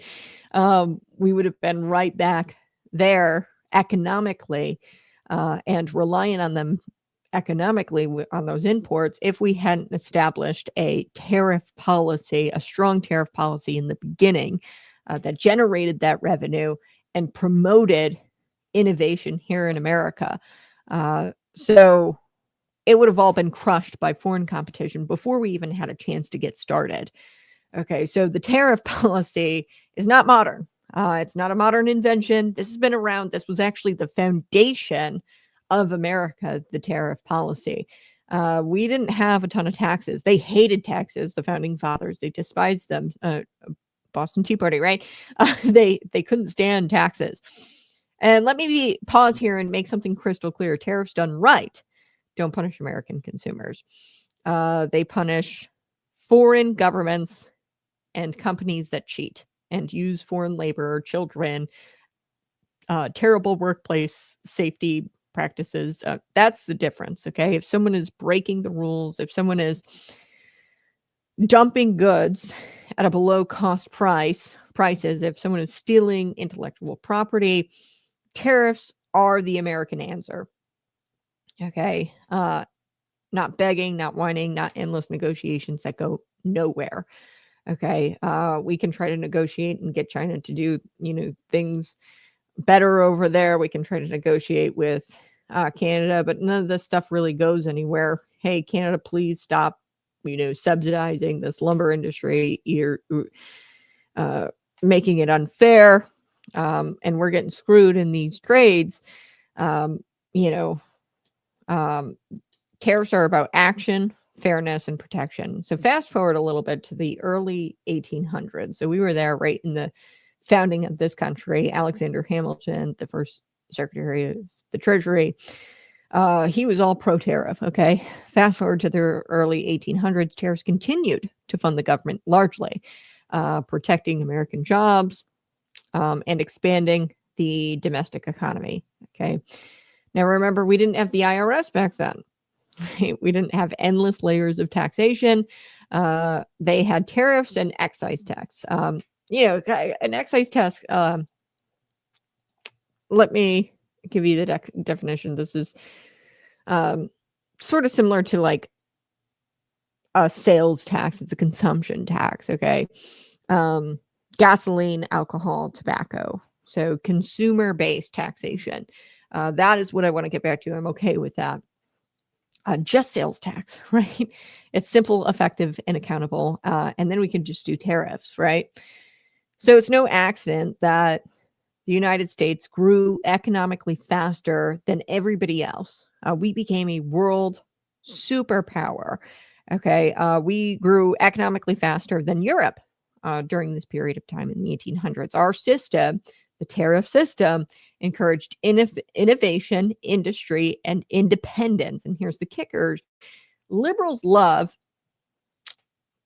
to tell you that income tax is inevitable and that that's the only way to fund a modern government. But history shows us that's not true.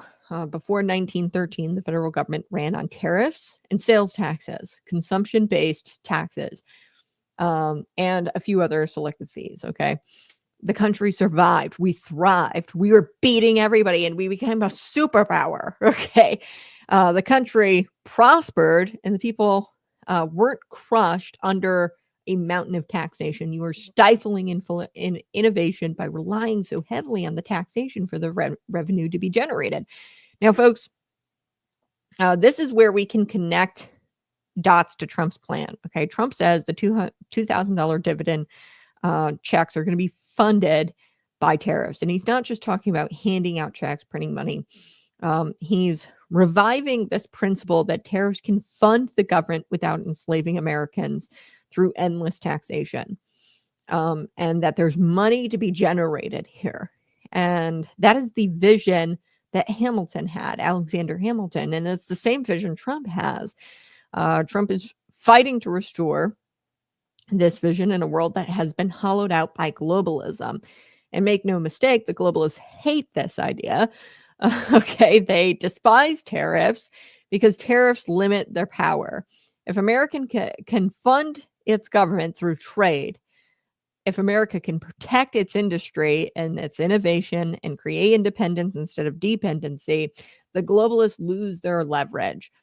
And they've spent decades trying to convince you that tariffs hurt America and that they're punitive and that they're bad for business. Well, here's the truth. Those lies are designed to keep you weak, dependent, and politically compliant. Now, I can hear some of you asking, Kat, what about the consumer prices? So somebody earlier said, tariffs are bad for business. Okay. Won't tariffs make everything more expensive? Sure. There's going to be an adjustment cost. I'm not saying that. Okay. Because until we, have this shift where we don't rely on taxation as much and we do rely on that tariff revenue, till there's this shift that happens, it is going to be kind of an adjustment cost. Okay. But here's the reality. The cost of losing our manufacturing base and our technology independence, our ability to produce critical goods just domestically is far higher. It's a bigger problem. Okay. You think a slightly higher price right now at Walmart compares to losing our ability to make semiconductor, steel, or medical equipment here in America. It's a no-brainer. Tariffs are insurance for the nation. And don't forget the moral angle here. These foreign governments cheat. Okay. They steal. They underpay their workers. They dump their products here. And that is not just an economic crime. It's a moral corruption. Okay. And tariffs at their core are a moral tool. They force fairness and they reward virtue. And they punish injustice. And folks, that all sounds like common sense to me. And it's because it is. Alexander Hamilton laid this foundation and tariffs worked back then. America prospered. And over the decades, this has kind of become a political football for both parties. Sometimes respected, often ignored. But it's a critical tool in America's toolkit. And that's why Trump has stepped in here. And he's talking about leveraging these tariffs, not just for revenue, but for national security and fairness, for independence. And he's standing on the shoulders of giants here. Okay. So there's already been a foundation laid here by Alexander Hamilton and our founding fathers. So they funded the government and incentivized domestic production with those tariffs. And that is exactly what Trump is talking about with this, $2,000 tariff dividend idea. It's a reminder. It's not a handout. It's reclaiming a system that has been proven to work for centuries. It didn't quite work in the 1930s, but like I said, there was a lot of things that happened in the 1930s, and the liberals like to point to it. But Herbert Hoover kind of botched that. And folks, I could go on, but I'm going to leave you with this before we move forward with our next part. Tariffs are not a new invention. They are America's oldest economic weapon, and they are perfectly aligned with principles of fairness, justice, and independence. And coming up in part 3, we are going to tackle a little bit more of the Smoot-Hawley Act. I discussed it slightly in the beginning. And they point to this Smoot-Hawley Act as a reason why tariffs are so bad. And that story has been twisted for decades. Now the media and the academics, they misuse it and they scare Americans. And that's why you have to understand the truth about the 1930s. And it's critical. This truth about the 1930s is critical to understanding why Trump's tariffs today are not only legal, but they're essential. So we're also going to get into the legality of all of this tariffing power. Yes, in short, but we'll get into it in part 3. We still got so much show left. Stick around and subscribe to the channel. I'll be right back.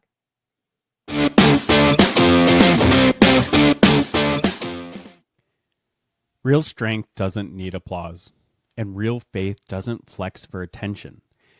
Jesus said, when you fast, don't walk around looking miserable. Try to look holy. That's not devotion. That's performance. And God doesn't reward actors. Matthew 6, verses 16 through 18, is Jesus calling men to fast in secret, where only the Father sees, because fasting isn't about proving your discipline. It's about pursuing God with hunger, so real, you trade food for fire. You don't fast to earn points. You don't fast to make space. You weaken the flesh so the spirit gets louder. You say no to your cravings so you can say yes to something deeper. But here's the catch. It's got to be real. Not for your boys, not for social media, just you and God. In the quiet, in the dark. That's where rewards are born. In silence, in secret, in the furnace of unseen obedience. You want to be strong in public? Train in private. Fast without a stage. Pray without applause. Obey without a crowd. Your Father sees in secret, and He's the only one who reward what matters. Patriot Pump doesn't give you just energy. It keeps you focused. No fluff, no crash, just clean, hard-driving fuel for men who train with purpose and sacrifice. If you're building discipline in the dark, this is your edge. Train hard, stay sharp. Hey, go ahead and smash that like button and subscribe to the channel while you're here. Hit the like button right now. Do it right now.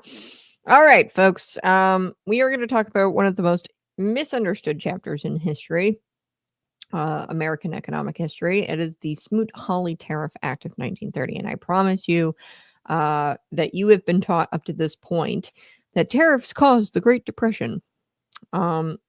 It's time to wipe that nonsense out of your mind. First, let's get the facts straight. Smoot-Hawley Act was a protective tariff meant to defend American farmers and manufacturers from foreign competition. Sound familiar? Yes, it's just like Donald Trump's tariffs today. The goal is protection, fairness, and revenue. Now, the reason for it was a little bit different. Okay, because we were seeing the stock market collapse and things like that. They were trying to, pull together money quick with the tariff, the Smoot-Hawley Tariff Act. Okay, and what we're trying to do is shift away from Chinese independence right now. That's what we're doing under Donald Trump, or Chinese dependence right now. We're trying to shift away from that. But ultimately, Trump's tariffs today kind of mirror the Smoot-Hawley Act, and what they were doing, it was protection, fairness, and revenue. Liberal globalists and media allies, they've spun this story, and for years now, they have said that tariffs are evil, tariffs are a weapon against America. Folks, that is history revisionism at its finest, and I'm going to break it down. The Great Depression didn't start because of tariffs. It started because of government mismanagement. The Federal Reserve, they had catastrophic monetary policies. They didn't help the banks when the banks had their failures. There was some banking failures. There was a global collapse in confidence. Tariffs were just a tiny, tiny little part of this massive economic storm. It was not the cause. Okay. It was a defensive measure that didn't work because, there was a lot of things going on during the Great Depression. They were America saying, we're not going to be bullied by foreign dumping. We're going to protect our people. But there was some retaliation going on because the globe was facing some pressure. Everybody was having economic issues, and their economies were collapsing globally. And what we wound up having was retaliation. We're not seeing that same level of retaliation because Donald Trump is going about it correctly. Now let's put this into context. Farmers in 1929 to 1930 were struggling. The farmers kind of screwed up when prices were really low, like 1930s, right? Or 1920s. They took out all kinds of debt and they overproduced.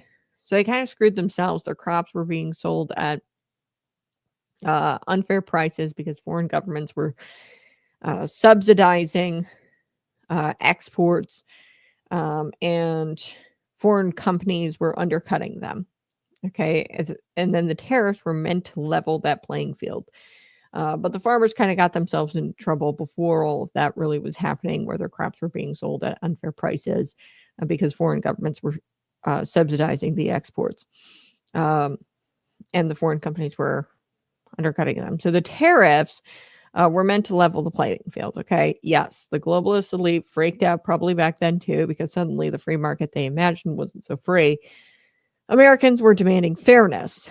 And here's the truth: the economists won't tell you that Smoot-Hawley didn't destroy America. Mismanagement, debt, and government overreach did. The media will keep telling you the opposite because they hate the idea of a president taking real economic action and not just sitting on his hands. So now here's where it gets relevant for today. Trump, his critics, are waving the Smoot-Hawley scare cards. Okay, tariffs will tank the economy. You're going to lose your jobs.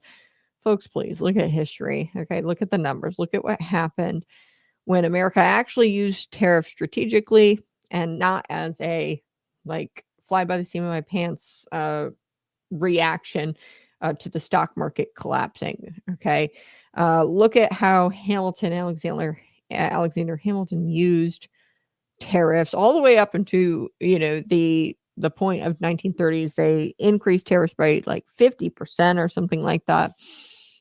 Tariffs don't destroy jobs. Unfair foreign competition does. Tariffs don't wreck trade. Predatory foreign practices do. Let me give you another historical perspective. In the 1930s, the global economy was already imploding. Banks were failing. Industrial production was collapsing, and unemployment was skyrocketing. If tariffs were the sole cause of that economic pain, then why didn't the tariffs cause economic pain in the 1780s, 90s, 1800s? Okay, why was there no economic pain up until the 1930s, when we were using tariffs as like a majority of our revenue collection?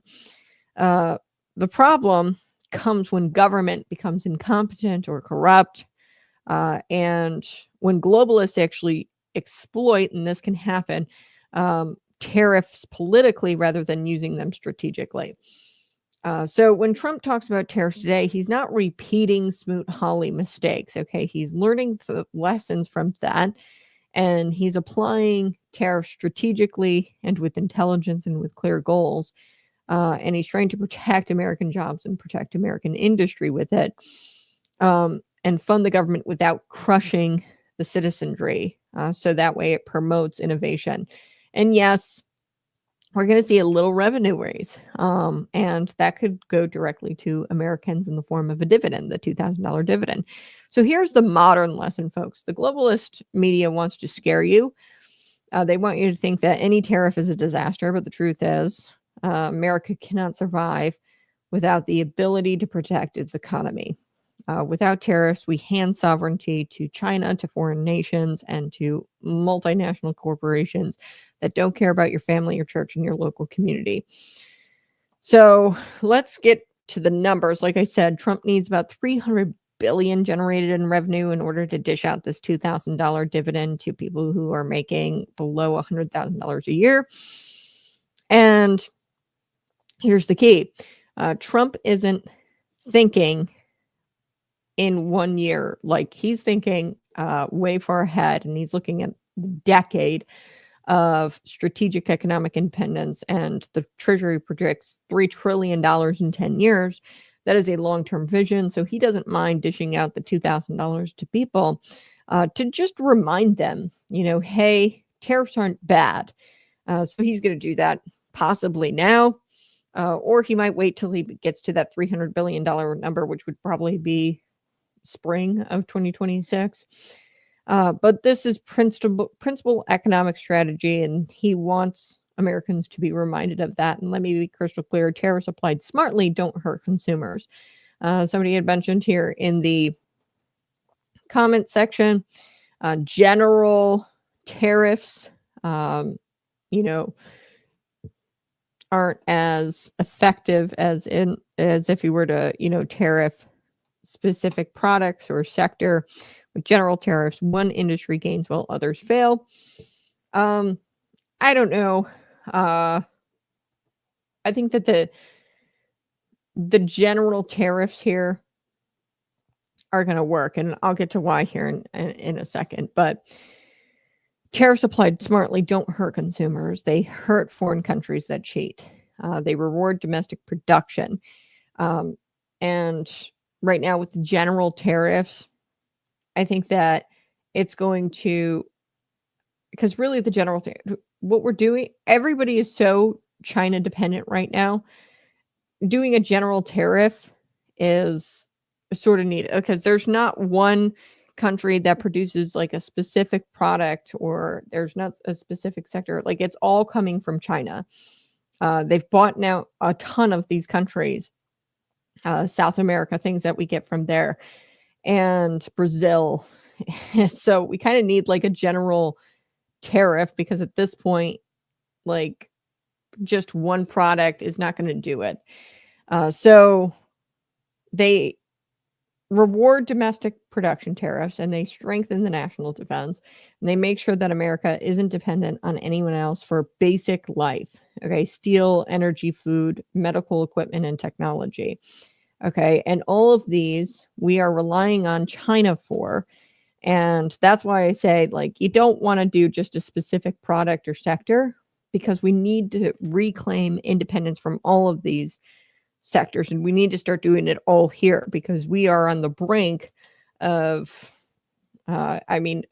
economic, like this is economic warfare, and we need all those sectors to come back to America in order for us to have our independence. So the real lesson here is that Smoot-Hawley, the real lesson that Smoot-Hawley teaches us is that, they can fearmonger and revise history. But ultimately, we as Christians, as patriots, we want a fair system. We want a system where justice is rewarded and cheating is punished, and tariffs do just that. And anyone who tells you otherwise is lying or doesn't understand what it means to defend your country. Smoot-Hawley tariff disaster is a scare story, I would take. Okay, to keep Americans timid, independent, Trump's tariffs by contracts are a weapon, are a weapon of freedom, economic freedom, political freedom, and yes, spiritual independence, because a nation that cannot sustain itself as a nation cannot uphold its values. And like I said, Christian brought up just tariffing one specific sector. China's taken over all of the sectors. Okay. And a lot of these countries that produce things. So like say, I don't know, Taiwan and the semiconductors. Okay. There's Chinese control there. We need all of it to come back to America in order for us to truly be independent, because we have to sustain ourselves, and a country who cannot sustain itself isn't a country at all. So coming up, we're going to make a case for the presidential power. So a lot of people say that he doesn't have the legal authority to do this. And Congress has handed the ability over to the president to tariff, okay? Especially under the national security branch, okay? And, Trump is acting entirely within the Constitution, and everyone else is saying he's not, they're freaking out. So here's the truth. The Constitution does give Congress power to regulate trade. Okay, but over the last century, Congress has delegated a lot of their authority over to the president under the umbrella of national security. And this isn't some rogue action. This is like law. Okay. Donald Trump isn't like roguely, doing tariff policy. He's totally within the Constitution and law to do this. In fact, it's precedent. I just told you about Herbert Hoover in the 1930s, and there was the Smoot-Hawley Act that gave the president all kinds of ability to tariff the hell out of these countries. He didn't go about it the correct way, but there was a lot of things in the 1930s they have to keep in mind for context. But anyway, they've been kind of delegating a lot of it to the president anyway. So Trump is using the tariffs as presidents have used them in the past. And you can even think back to the 1970s, 80s. There was further power given to the president. Presidents were increasingly given the ability to levy tariffs and do it when national security is at risk. So that's really what Donald Trump is doing here. And like I said, China is the biggest national security risk when it comes to our global supply chain, and relying on China. We have to have a country that sustains itself, and issuing these tariffs are going to make a more sustainable United States. United States it needs, and this is why Congress has given a lot of the authority to the president. We need a nimble executive-led response to protect industries, critical infrastructure, and its workforce. This isn't anything new. The government, Congress has delegated a lot of these powers, tariffing powers, to the president in order to keep us safe as far as national security. And anyone who tells you that that Trump is overreaching when it comes to his tariff policies, they're lying to you. Look at the Supreme Court. I think they're supposed to hear arguments about this, whether the president can unilaterally levy tariffs. And the Trump administration has argued, rightly so, that tariffs are a national security authority, and that does not encroach on Congress's taxing power, okay? Because they're the person, this is all revenue, deals with revenue, the tariffs and things like that. But really, the primary purpose is protecting the nation and getting us out from underneath China's thumb.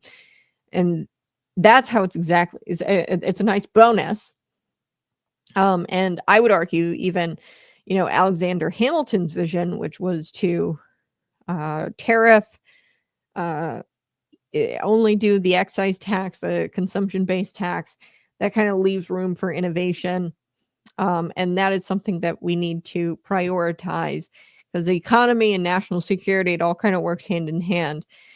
It's a nice little side bonus where we're getting this revenue, not from the income taxes or, the relying on the taxation of people here in the United States, but rather relying on it from tariff policy. That in and of itself protects our domestic production and is a means of national security. Like I said, a nation has to sustain itself. So folks, let me break this down for you. Tariffs under national security aren't raising about cash for the government necessarily. It's a nice side benefit, but the real goal is strategic independence, preventing China or any other foreign power from holding the United States hostage. And that's why the media gets so hysterical. They want you to think that it's all about money. And really what this is about, it's about sovereignty and security. We can't rely on China for everything because one day they might just say no. Okay. So here's another fact that gets ignored. Presidents have used this authority to protect vital sectors before: steel, aluminum, rare earth minerals, defense equipment. Without these safeguards, the U.S. would be vulnerable to coercion, manipulation, and outright economic warfare. Yet experts who criticize Trump act like any action is catastrophic. Okay, but this has all been done before under presidents, and folks, it's just utter nonsense. The president has a responsibility to act here. And I want to talk about China because we can't talk about tariffs without talking about China. They are the biggest global threat to our economy. China has spent decades building a system of dependency. They've cornered markets for critical materials. They've used force, technology transfer, and intellectual property theft as economic weapons. And they deliberately have created a situation where the West, including the United States, relies on them for essentials. Okay, so the media, they downplay this, they straight up ignore it, or they pretend that America buying everything cheap is somehow remaining sovereign or that it's fine. Tariffs in this context are a line in the sand, and they say enough. We're not giving cheap access to our markets, giving you cheap access to our markets. Well, you steal our technology, you underpay your workers, you're enslaving people, you're manipulating globe trade. We're not letting you dictate the terms anymore of American prosperity. We're not doing it. And yes, we collect revenue along the way. That's a bonus. The real goal here is strategic leverage. And the beautiful thing about Trump's approach is he understands history. He knows what Hamilton knew. He knows what the founding fathers understood, which is that a nation that cannot protect its economic base is a nation that cannot defend its values, its churches, its families, its children. And tariffs aren't just about economics, they're about freedom. And now, of course, critics are going to say, like, oh, well, the $2,000, they're not going to get it because he hasn't generated enough revenue from the tariffs. Those are just the naysayers, or that the $2,000 dividends is just going to show up as a tax savings. Sure, maybe, and either way, it's good. But the point of the president doing the $2,000 dividend or making that announcement is that he wants to show the people that tariffs aren't just abstract numbers in economic textbooks, okay? They are real tools that put cash, jobs, and security back into the hands and in the hands of actual Americans, okay? And the Supreme Court, let's not forget, they're watching. The constitutionality of these tariffs are being tested. But guess what? This is how America has worked and should work. We debate, we test, we clarify, and through it all, Trump's policy reminds us that Americans, us Americans, that national security and economic independence are not inseparable. They work together, and we can't have one without the other. So, folks, the takeaway here is that tariffs under presidential authority aren't radical. Okay, they're going to try to say that because the president is doing it, that it's radical. It's not radical or reckless. It is a precise tool that he is using to create a sovereign nation. Hamilton did it. And we need to defend ourselves against this unfair global competition, manipulation, and dependency. And the $2,000 dividend, this is, a concrete example of how Americans can personally benefit from these policies designed to protect the nation. So we are going to enter into a new part of the show. We're doing all things tariffs today. If you haven't caught on, go ahead, find me on YouTube, Rumble, follow me, subscribe. You can get to patriotpumpenergy.com, get your bottle of premium pre-workout today, promo code ConservativeCat. Today, we're going to talk about the reason tariffs aren't just economic policy, but it is a national survival strategy. Okay. And it all comes down to one word: China. Chinese Communist Party have been playing the long game for decades. They've built a global supply chain, cornered rare earth metals. They've controlled critical technology, and they've made entire countries dependent on them. And by entire countries, I mean South American, Latin American countries, Brazil. And the liberal media, they have shrugged at this. Nobody talks about this. Not your congressmen and women, not the media. They shrug it off and they say, trade is good. Okay, the cheap stuff, who cares?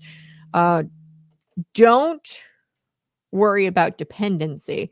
That's what they say, the media. And folks, that's lunacy. That's economic surrender. And that's leaving your house wide open and telling the world, come on in and help yourself. Okay. Trump sees this as a threat. The tariffs are an economic hammer, and America has to swing it. Okay. They're not just revenue. They're a way of leverage, and they're a way to say, if you want access to the world's largest consumer market, the United States, you have to play fair, and you can't cheat, and you don't steal technology, and you don't cut corners. Okay. Which is what China does. And here we are. This is where it gets personal for Americans and for your family. Think about your children. If we allow China to dominate our semiconductors or steal our medicine or energy, we lose control of things that make life possible. Okay. And you would think that the media or the so-called economists, that they wouldn't tell you, don't worry, just buy the cheap stuff. Cheap today, dependent forever. Okay, and that's not protection. It will get cheaper. Domestically producing things that might cause things to raise the prices a little bit, or like if the, tariffs, it might cause the prices to raise a little bit. But Trump's tariffs aren't designed to punish Americans. That's a lie. They punish the cheaters and then they reward domestic production. And we have to get to a point where we're doing a lot of domestic production and then it gets cheaper. That's why I personally would rather see a president tariff the hell out of countries than hand a check that doesn't solve the underlying problem. Don't get me wrong, the dividend sounds nice, but it's, a Band-Aid on the broken system. I would like to see, tariff the hell out of them, and then we get rid of income tax. That's what I would really prefer, because that would be, $20,000 compared to $2,000. But first we have to fix the root cause, and that's dependence. So let me put this into perspective. China wants everyone to rely on them. They want you to, they want to make U.S. dependent on them on their factories, on their shipping, on their cheap products. Why? Because dependence equals leverage. Leverage equals control. And control equals power over every decision our country makes. So from foreign policy to infrastructure to healthcare, tariffs push back against that. Tariffs say, no, we're not going to be slaves to your system. We're going to produce it here, and we're going to protect our workers, and we're going to defend our families.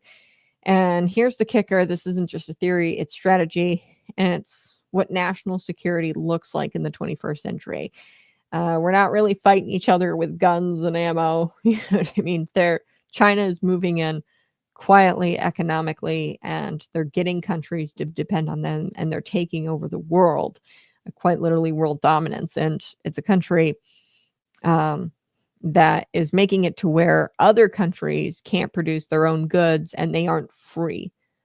Okay, it's globalism. It's one country controlling everything. And a country that can't defend its economy isn't strong. A country that relies on foreign nations for essentials is vulnerable. We saw a little bit of that in COVID-19 when things started running out. It leaves us vulnerable politically, militarily, and morally. So I've got to take a quick break. Smash that like button, share this out with your friends. We're going to finish up the tariff show here on Conservative Cat. Hit the like button and subscribe. I'll be right back.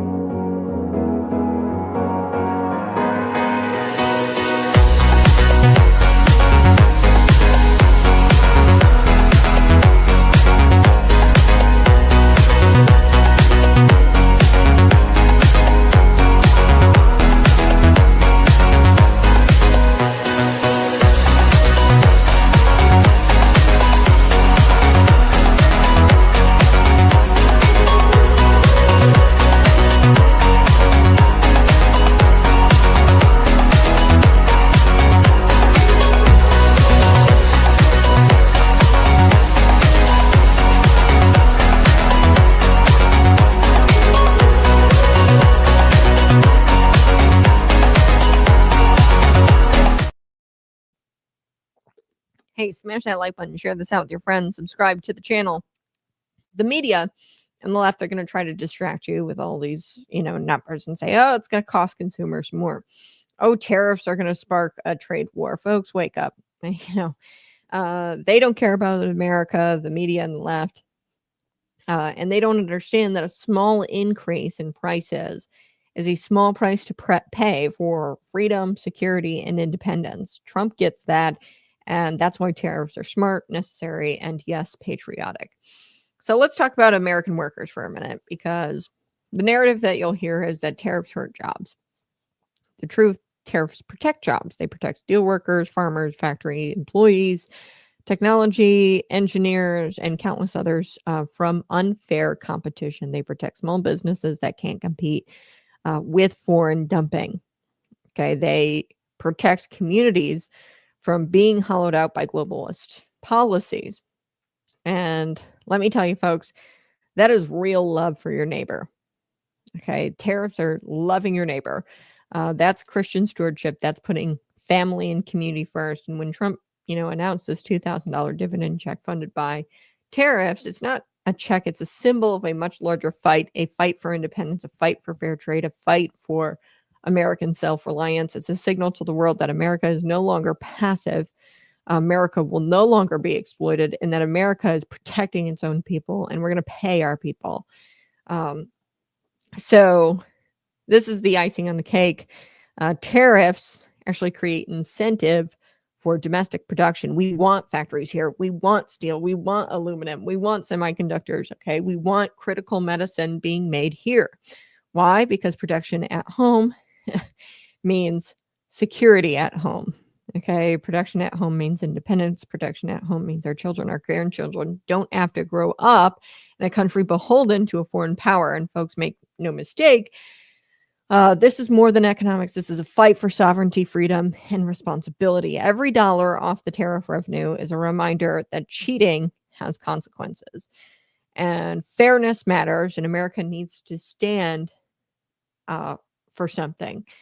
Okay, that is what tariffs are. So I want to bring this up. They're a shield for American workers. And if you think the $2,000 dividend is the biggest story here, you're missing the real point. Okay. Trump's tariffs are a long-term strategy to keep America independent, strong, and free.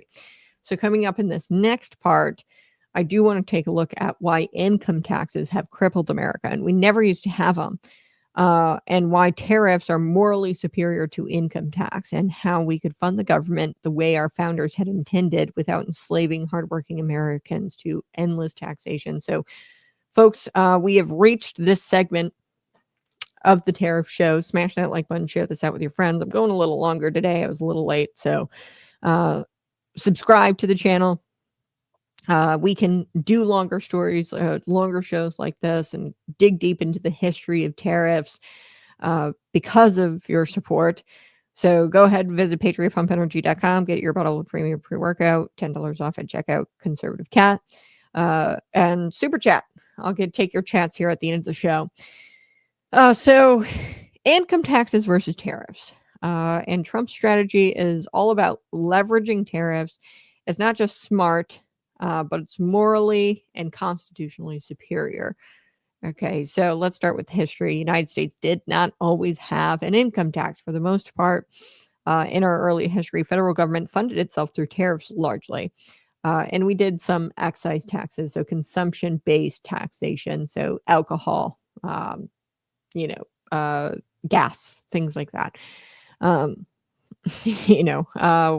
is what I'm talking about. And other like fees. Okay. And you know what? The country thrived.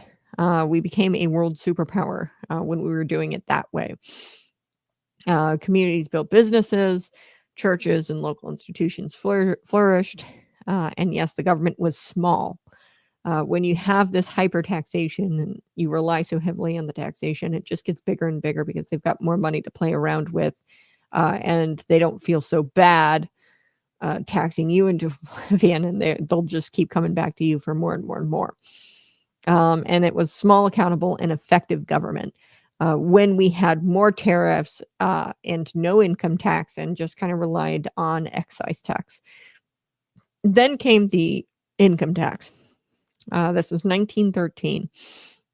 And that's when things really changed. Suddenly, the American worker became a permanent revenue stream for Washington. And your paycheck wasn't entirely yours. Suddenly, the government had the power to dictate. And what was the result? Nearly a century of growing federal debt. Okay, sprawling bureaucracy and dependence on Washington. So really, it all changed with the 16th. First with the 16th Amendment, it changed in 1913. So let me be crystal clear. Tariffs do not create this problem. Tariffs are levied on foreign goods entering the country, not your paycheck. They don't create this, bureaucracy, this growing federal debt that we have. I think it's up to trillions and trillions of dollars. your paycheck, not your overtime, not your Social Security. Okay. The tariffs are levied on foreign goods entering into the country. And they fund the government in a way that's fair, accountable, and limited. And they protect American jobs while providing revenue. And they could fund the government with the tariffs without ever really needing an income tax. And that's where I think Donald Trump wants to go with this thing. I just wish he had more time to do it, because somebody's probably going to get it there at 2028 and screw it all up. So imagine a government funded the way the founders had intended, tariffs on imports, excise taxes that were appropriate, and spending that reflected our values, our morality. And we could restore financial independence to Americans. We could do that, restore accountability, cut the bureaucracy. We could stop the endless expansion of bureaucracy. And some critics will say, oh, God, income taxes are necessary for a modern government. Folks, that's complete nonsense.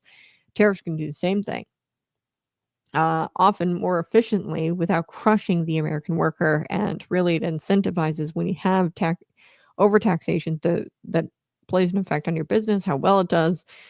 Look at Illinois. People leave because of the overtaxation businesses, and they don't hire as many people. They lay off a ton of people because they have an extreme taxation burden, and we're crushing Americans. Tariffs, they reward fairness, punish cheating, and they encourage domestic production because you're leaving more money in Americans' pockets for them to do business.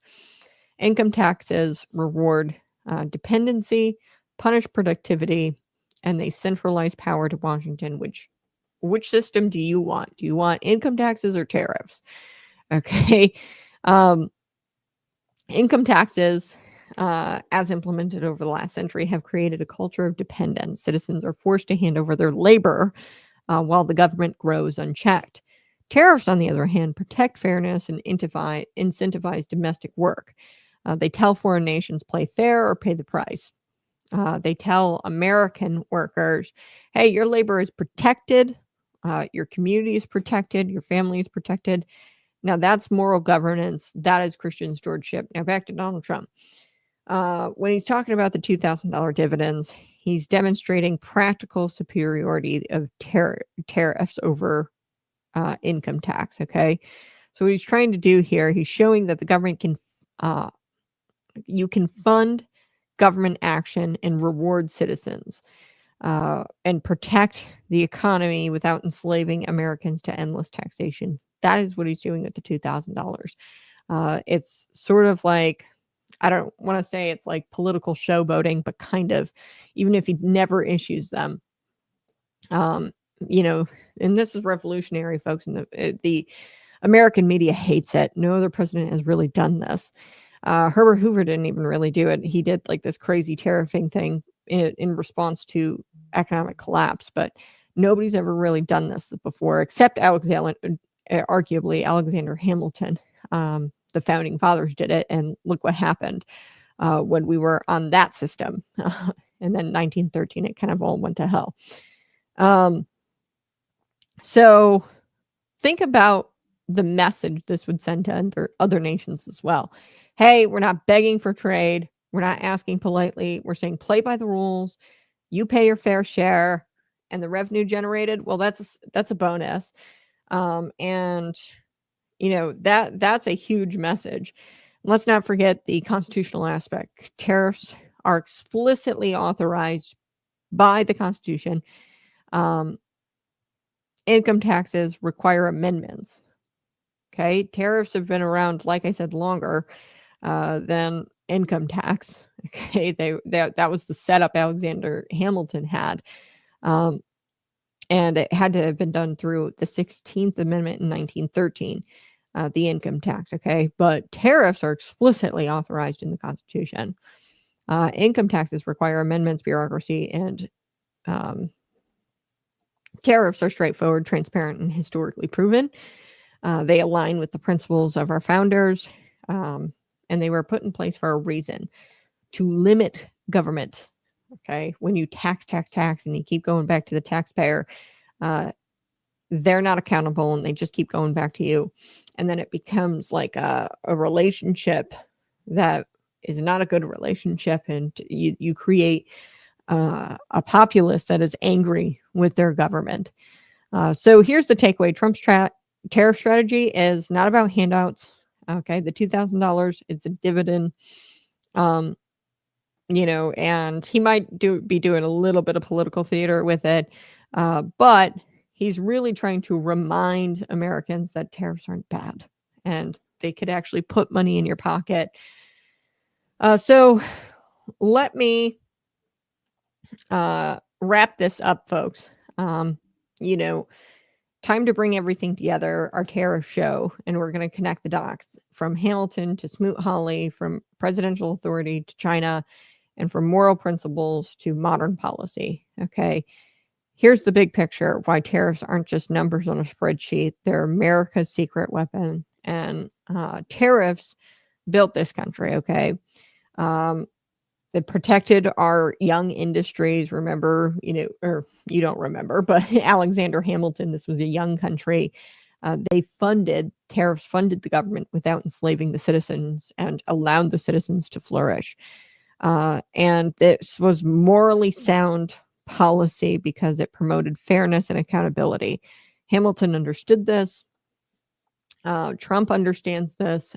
This is not a partisan issue. It is practical, patriotic, and common sense strategy. So fast forward to today, we have a global economic predator. Okay, so history tells us tariffs good. Hamilton did it. Today, we have an economic predator, China. They are trying to make the world dependent on them, and they're succeeding, especially in places like Brazil and Latin America. They've come in with these, what do you call them? Like they're like loans. They'll give you their like infrastructure loans, and then in exchange, hey, our military has to hang out there, or hey, you have to do what we say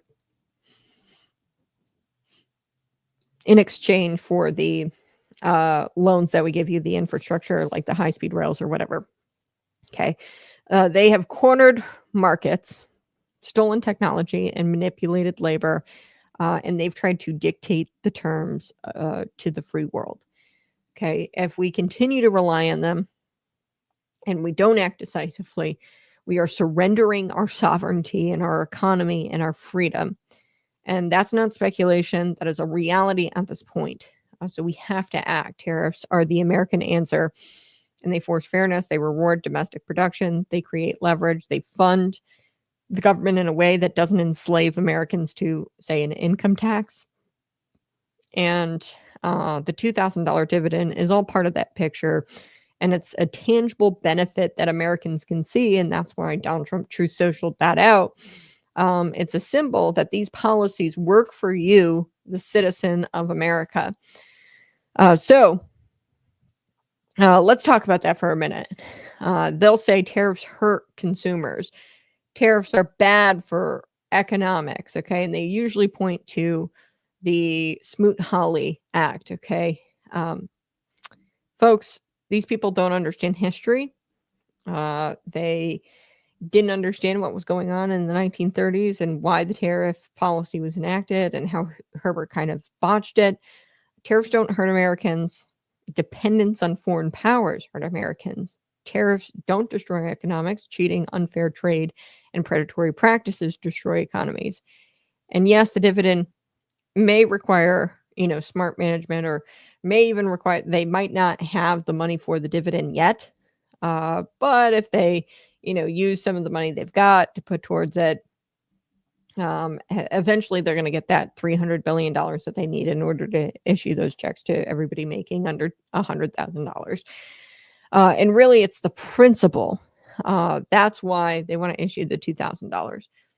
So every time Trump levies a tariff, every time he talks about a dividend, every time he stands up to foreign economic manipulation, he's sending a message, really. Not just to other countries, but to Americans that, hey, your labor matters, your community matters, your nation matters.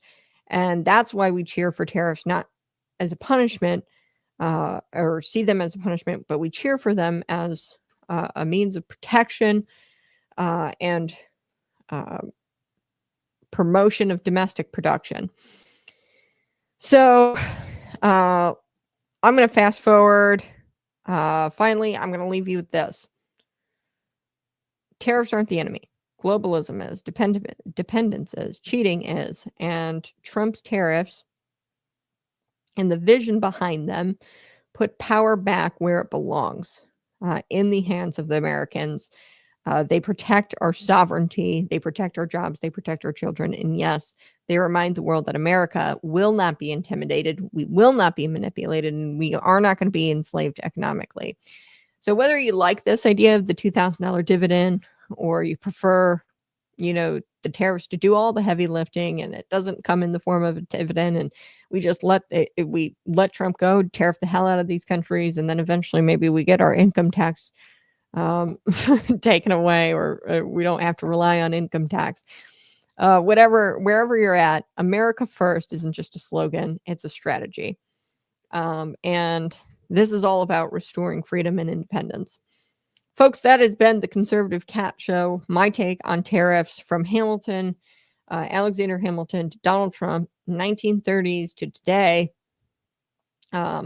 Remember, they are protection. They are not punishment, okay? And it's not going to launch us into a trade war. We are just standing our ground, and it's our secret weapon. Thank you for joining me. Smash that like button, share this out with your friends. Let's get to some of your comments. Here we go. Said it's an idea, not for sure. Yeah. So Trump is playing 4D chess. This guy is really smart.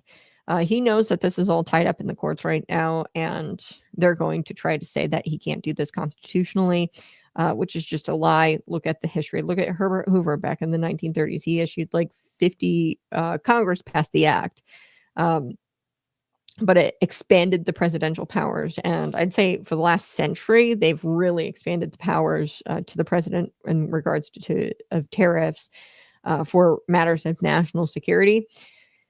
So he's totally within the law and the Constitution to do the tariffs. But what he's trying to do is sway public opinion about it. And he's trying to remind Americans that, hey, this is generating money for you, money that I don't have to take out of your income taxes. We can replace the income tax with tariff. I would love to see that happen. It's been done, or it was done up until 1913. So where's the Doge checks? Yeah, the Doge checks, cutting this bureaucracy, and that's really what grows bureaucracy, is the taxation. We rely so heavily on the American people as a revenue stream, and we've got this steady revenue stream coming in into the government, and the government is exploiting that. And that is what has grown the bureaucracy. And I'm all about the Doge cuts, but really, I think if the tariffs go as planned, and if he's able to tariff the hell out of some of these countries, without that retaliation, and he's got to do it strategically to where you don't get that retaliation you saw in the 1930s. If we're on pace to have like a strategic tariff plan, and he goes about this in a smart way, then we could pull back on the taxation, and that would ultimately make the government smaller. And you wouldn't even really need things like Doge. So let's see. Invest in America. Yes. Don't buy Chinese products with the $2,000. Yeah. Is the $2,000 taxable? I would imagine not. I don't know. I think it's just an idea. And really, I think it's just a way of swaying public opinion about tariffs. So the court wouldn't say they came out and said oh, Donald Trump isn't acting constitutionally with the tariff policy, but he already issued the $2,000. Would we have to take that $2,000 back, or would they take that $2,000 back? That would kind of put the courts in a really weird situation. And I think that he's playing 4D chess with these people. Promise made, promise broken. Yeah, the Doge checks. We never got them, but here's the thing, folks. Donald Trump does things like, for example, we never bought, what was it, Greenland. We never made Canada the 51st state. He comes out and says things on Truth Social and gets people to react, and then they react in certain ways. So, for example, that freaked out China. There's Africa, Brazil. They're strategically moving in closer and closer to the United States. And what we were trying to do, well, what Donald Trump was trying to do by saying silly things like that, like we were going to buy Greenland. This was freaking China out because they have geographically moved in closer and closer to us as really a form of aggression. Like I said, Brazil isn't even really their own country anymore. A lot of these countries are in debt to China because they're doing these infrastructure loans, and in exchange, China is literally planting their military there. So they're like advancing on America without like declaring war on America. What Donald Trump was doing, like, there was probably no real intention to buy Greenland, but just saying it sent people into a frenzy and started freaking the globalists out and freaking out the Chinese. So, are we going to get the $2,000 checks? You want my take? Probably not. And honestly, I would prefer no $2,000 check, and I would prefer him just tariff the hell.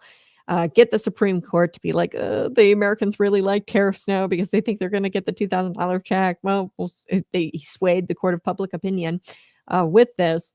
Now the Supreme Court's like hesitant to say that he's not operating constitutionally. They continue to let him do the tariff policy, and eventually the tariff policy results in more revenue generated from tariffs rather than taxation, and you and I can stop paying tens of thousands of dollars in income tax every year. All right. Smash that like button. Share this out with your friends. Today was Tariff Tuesday.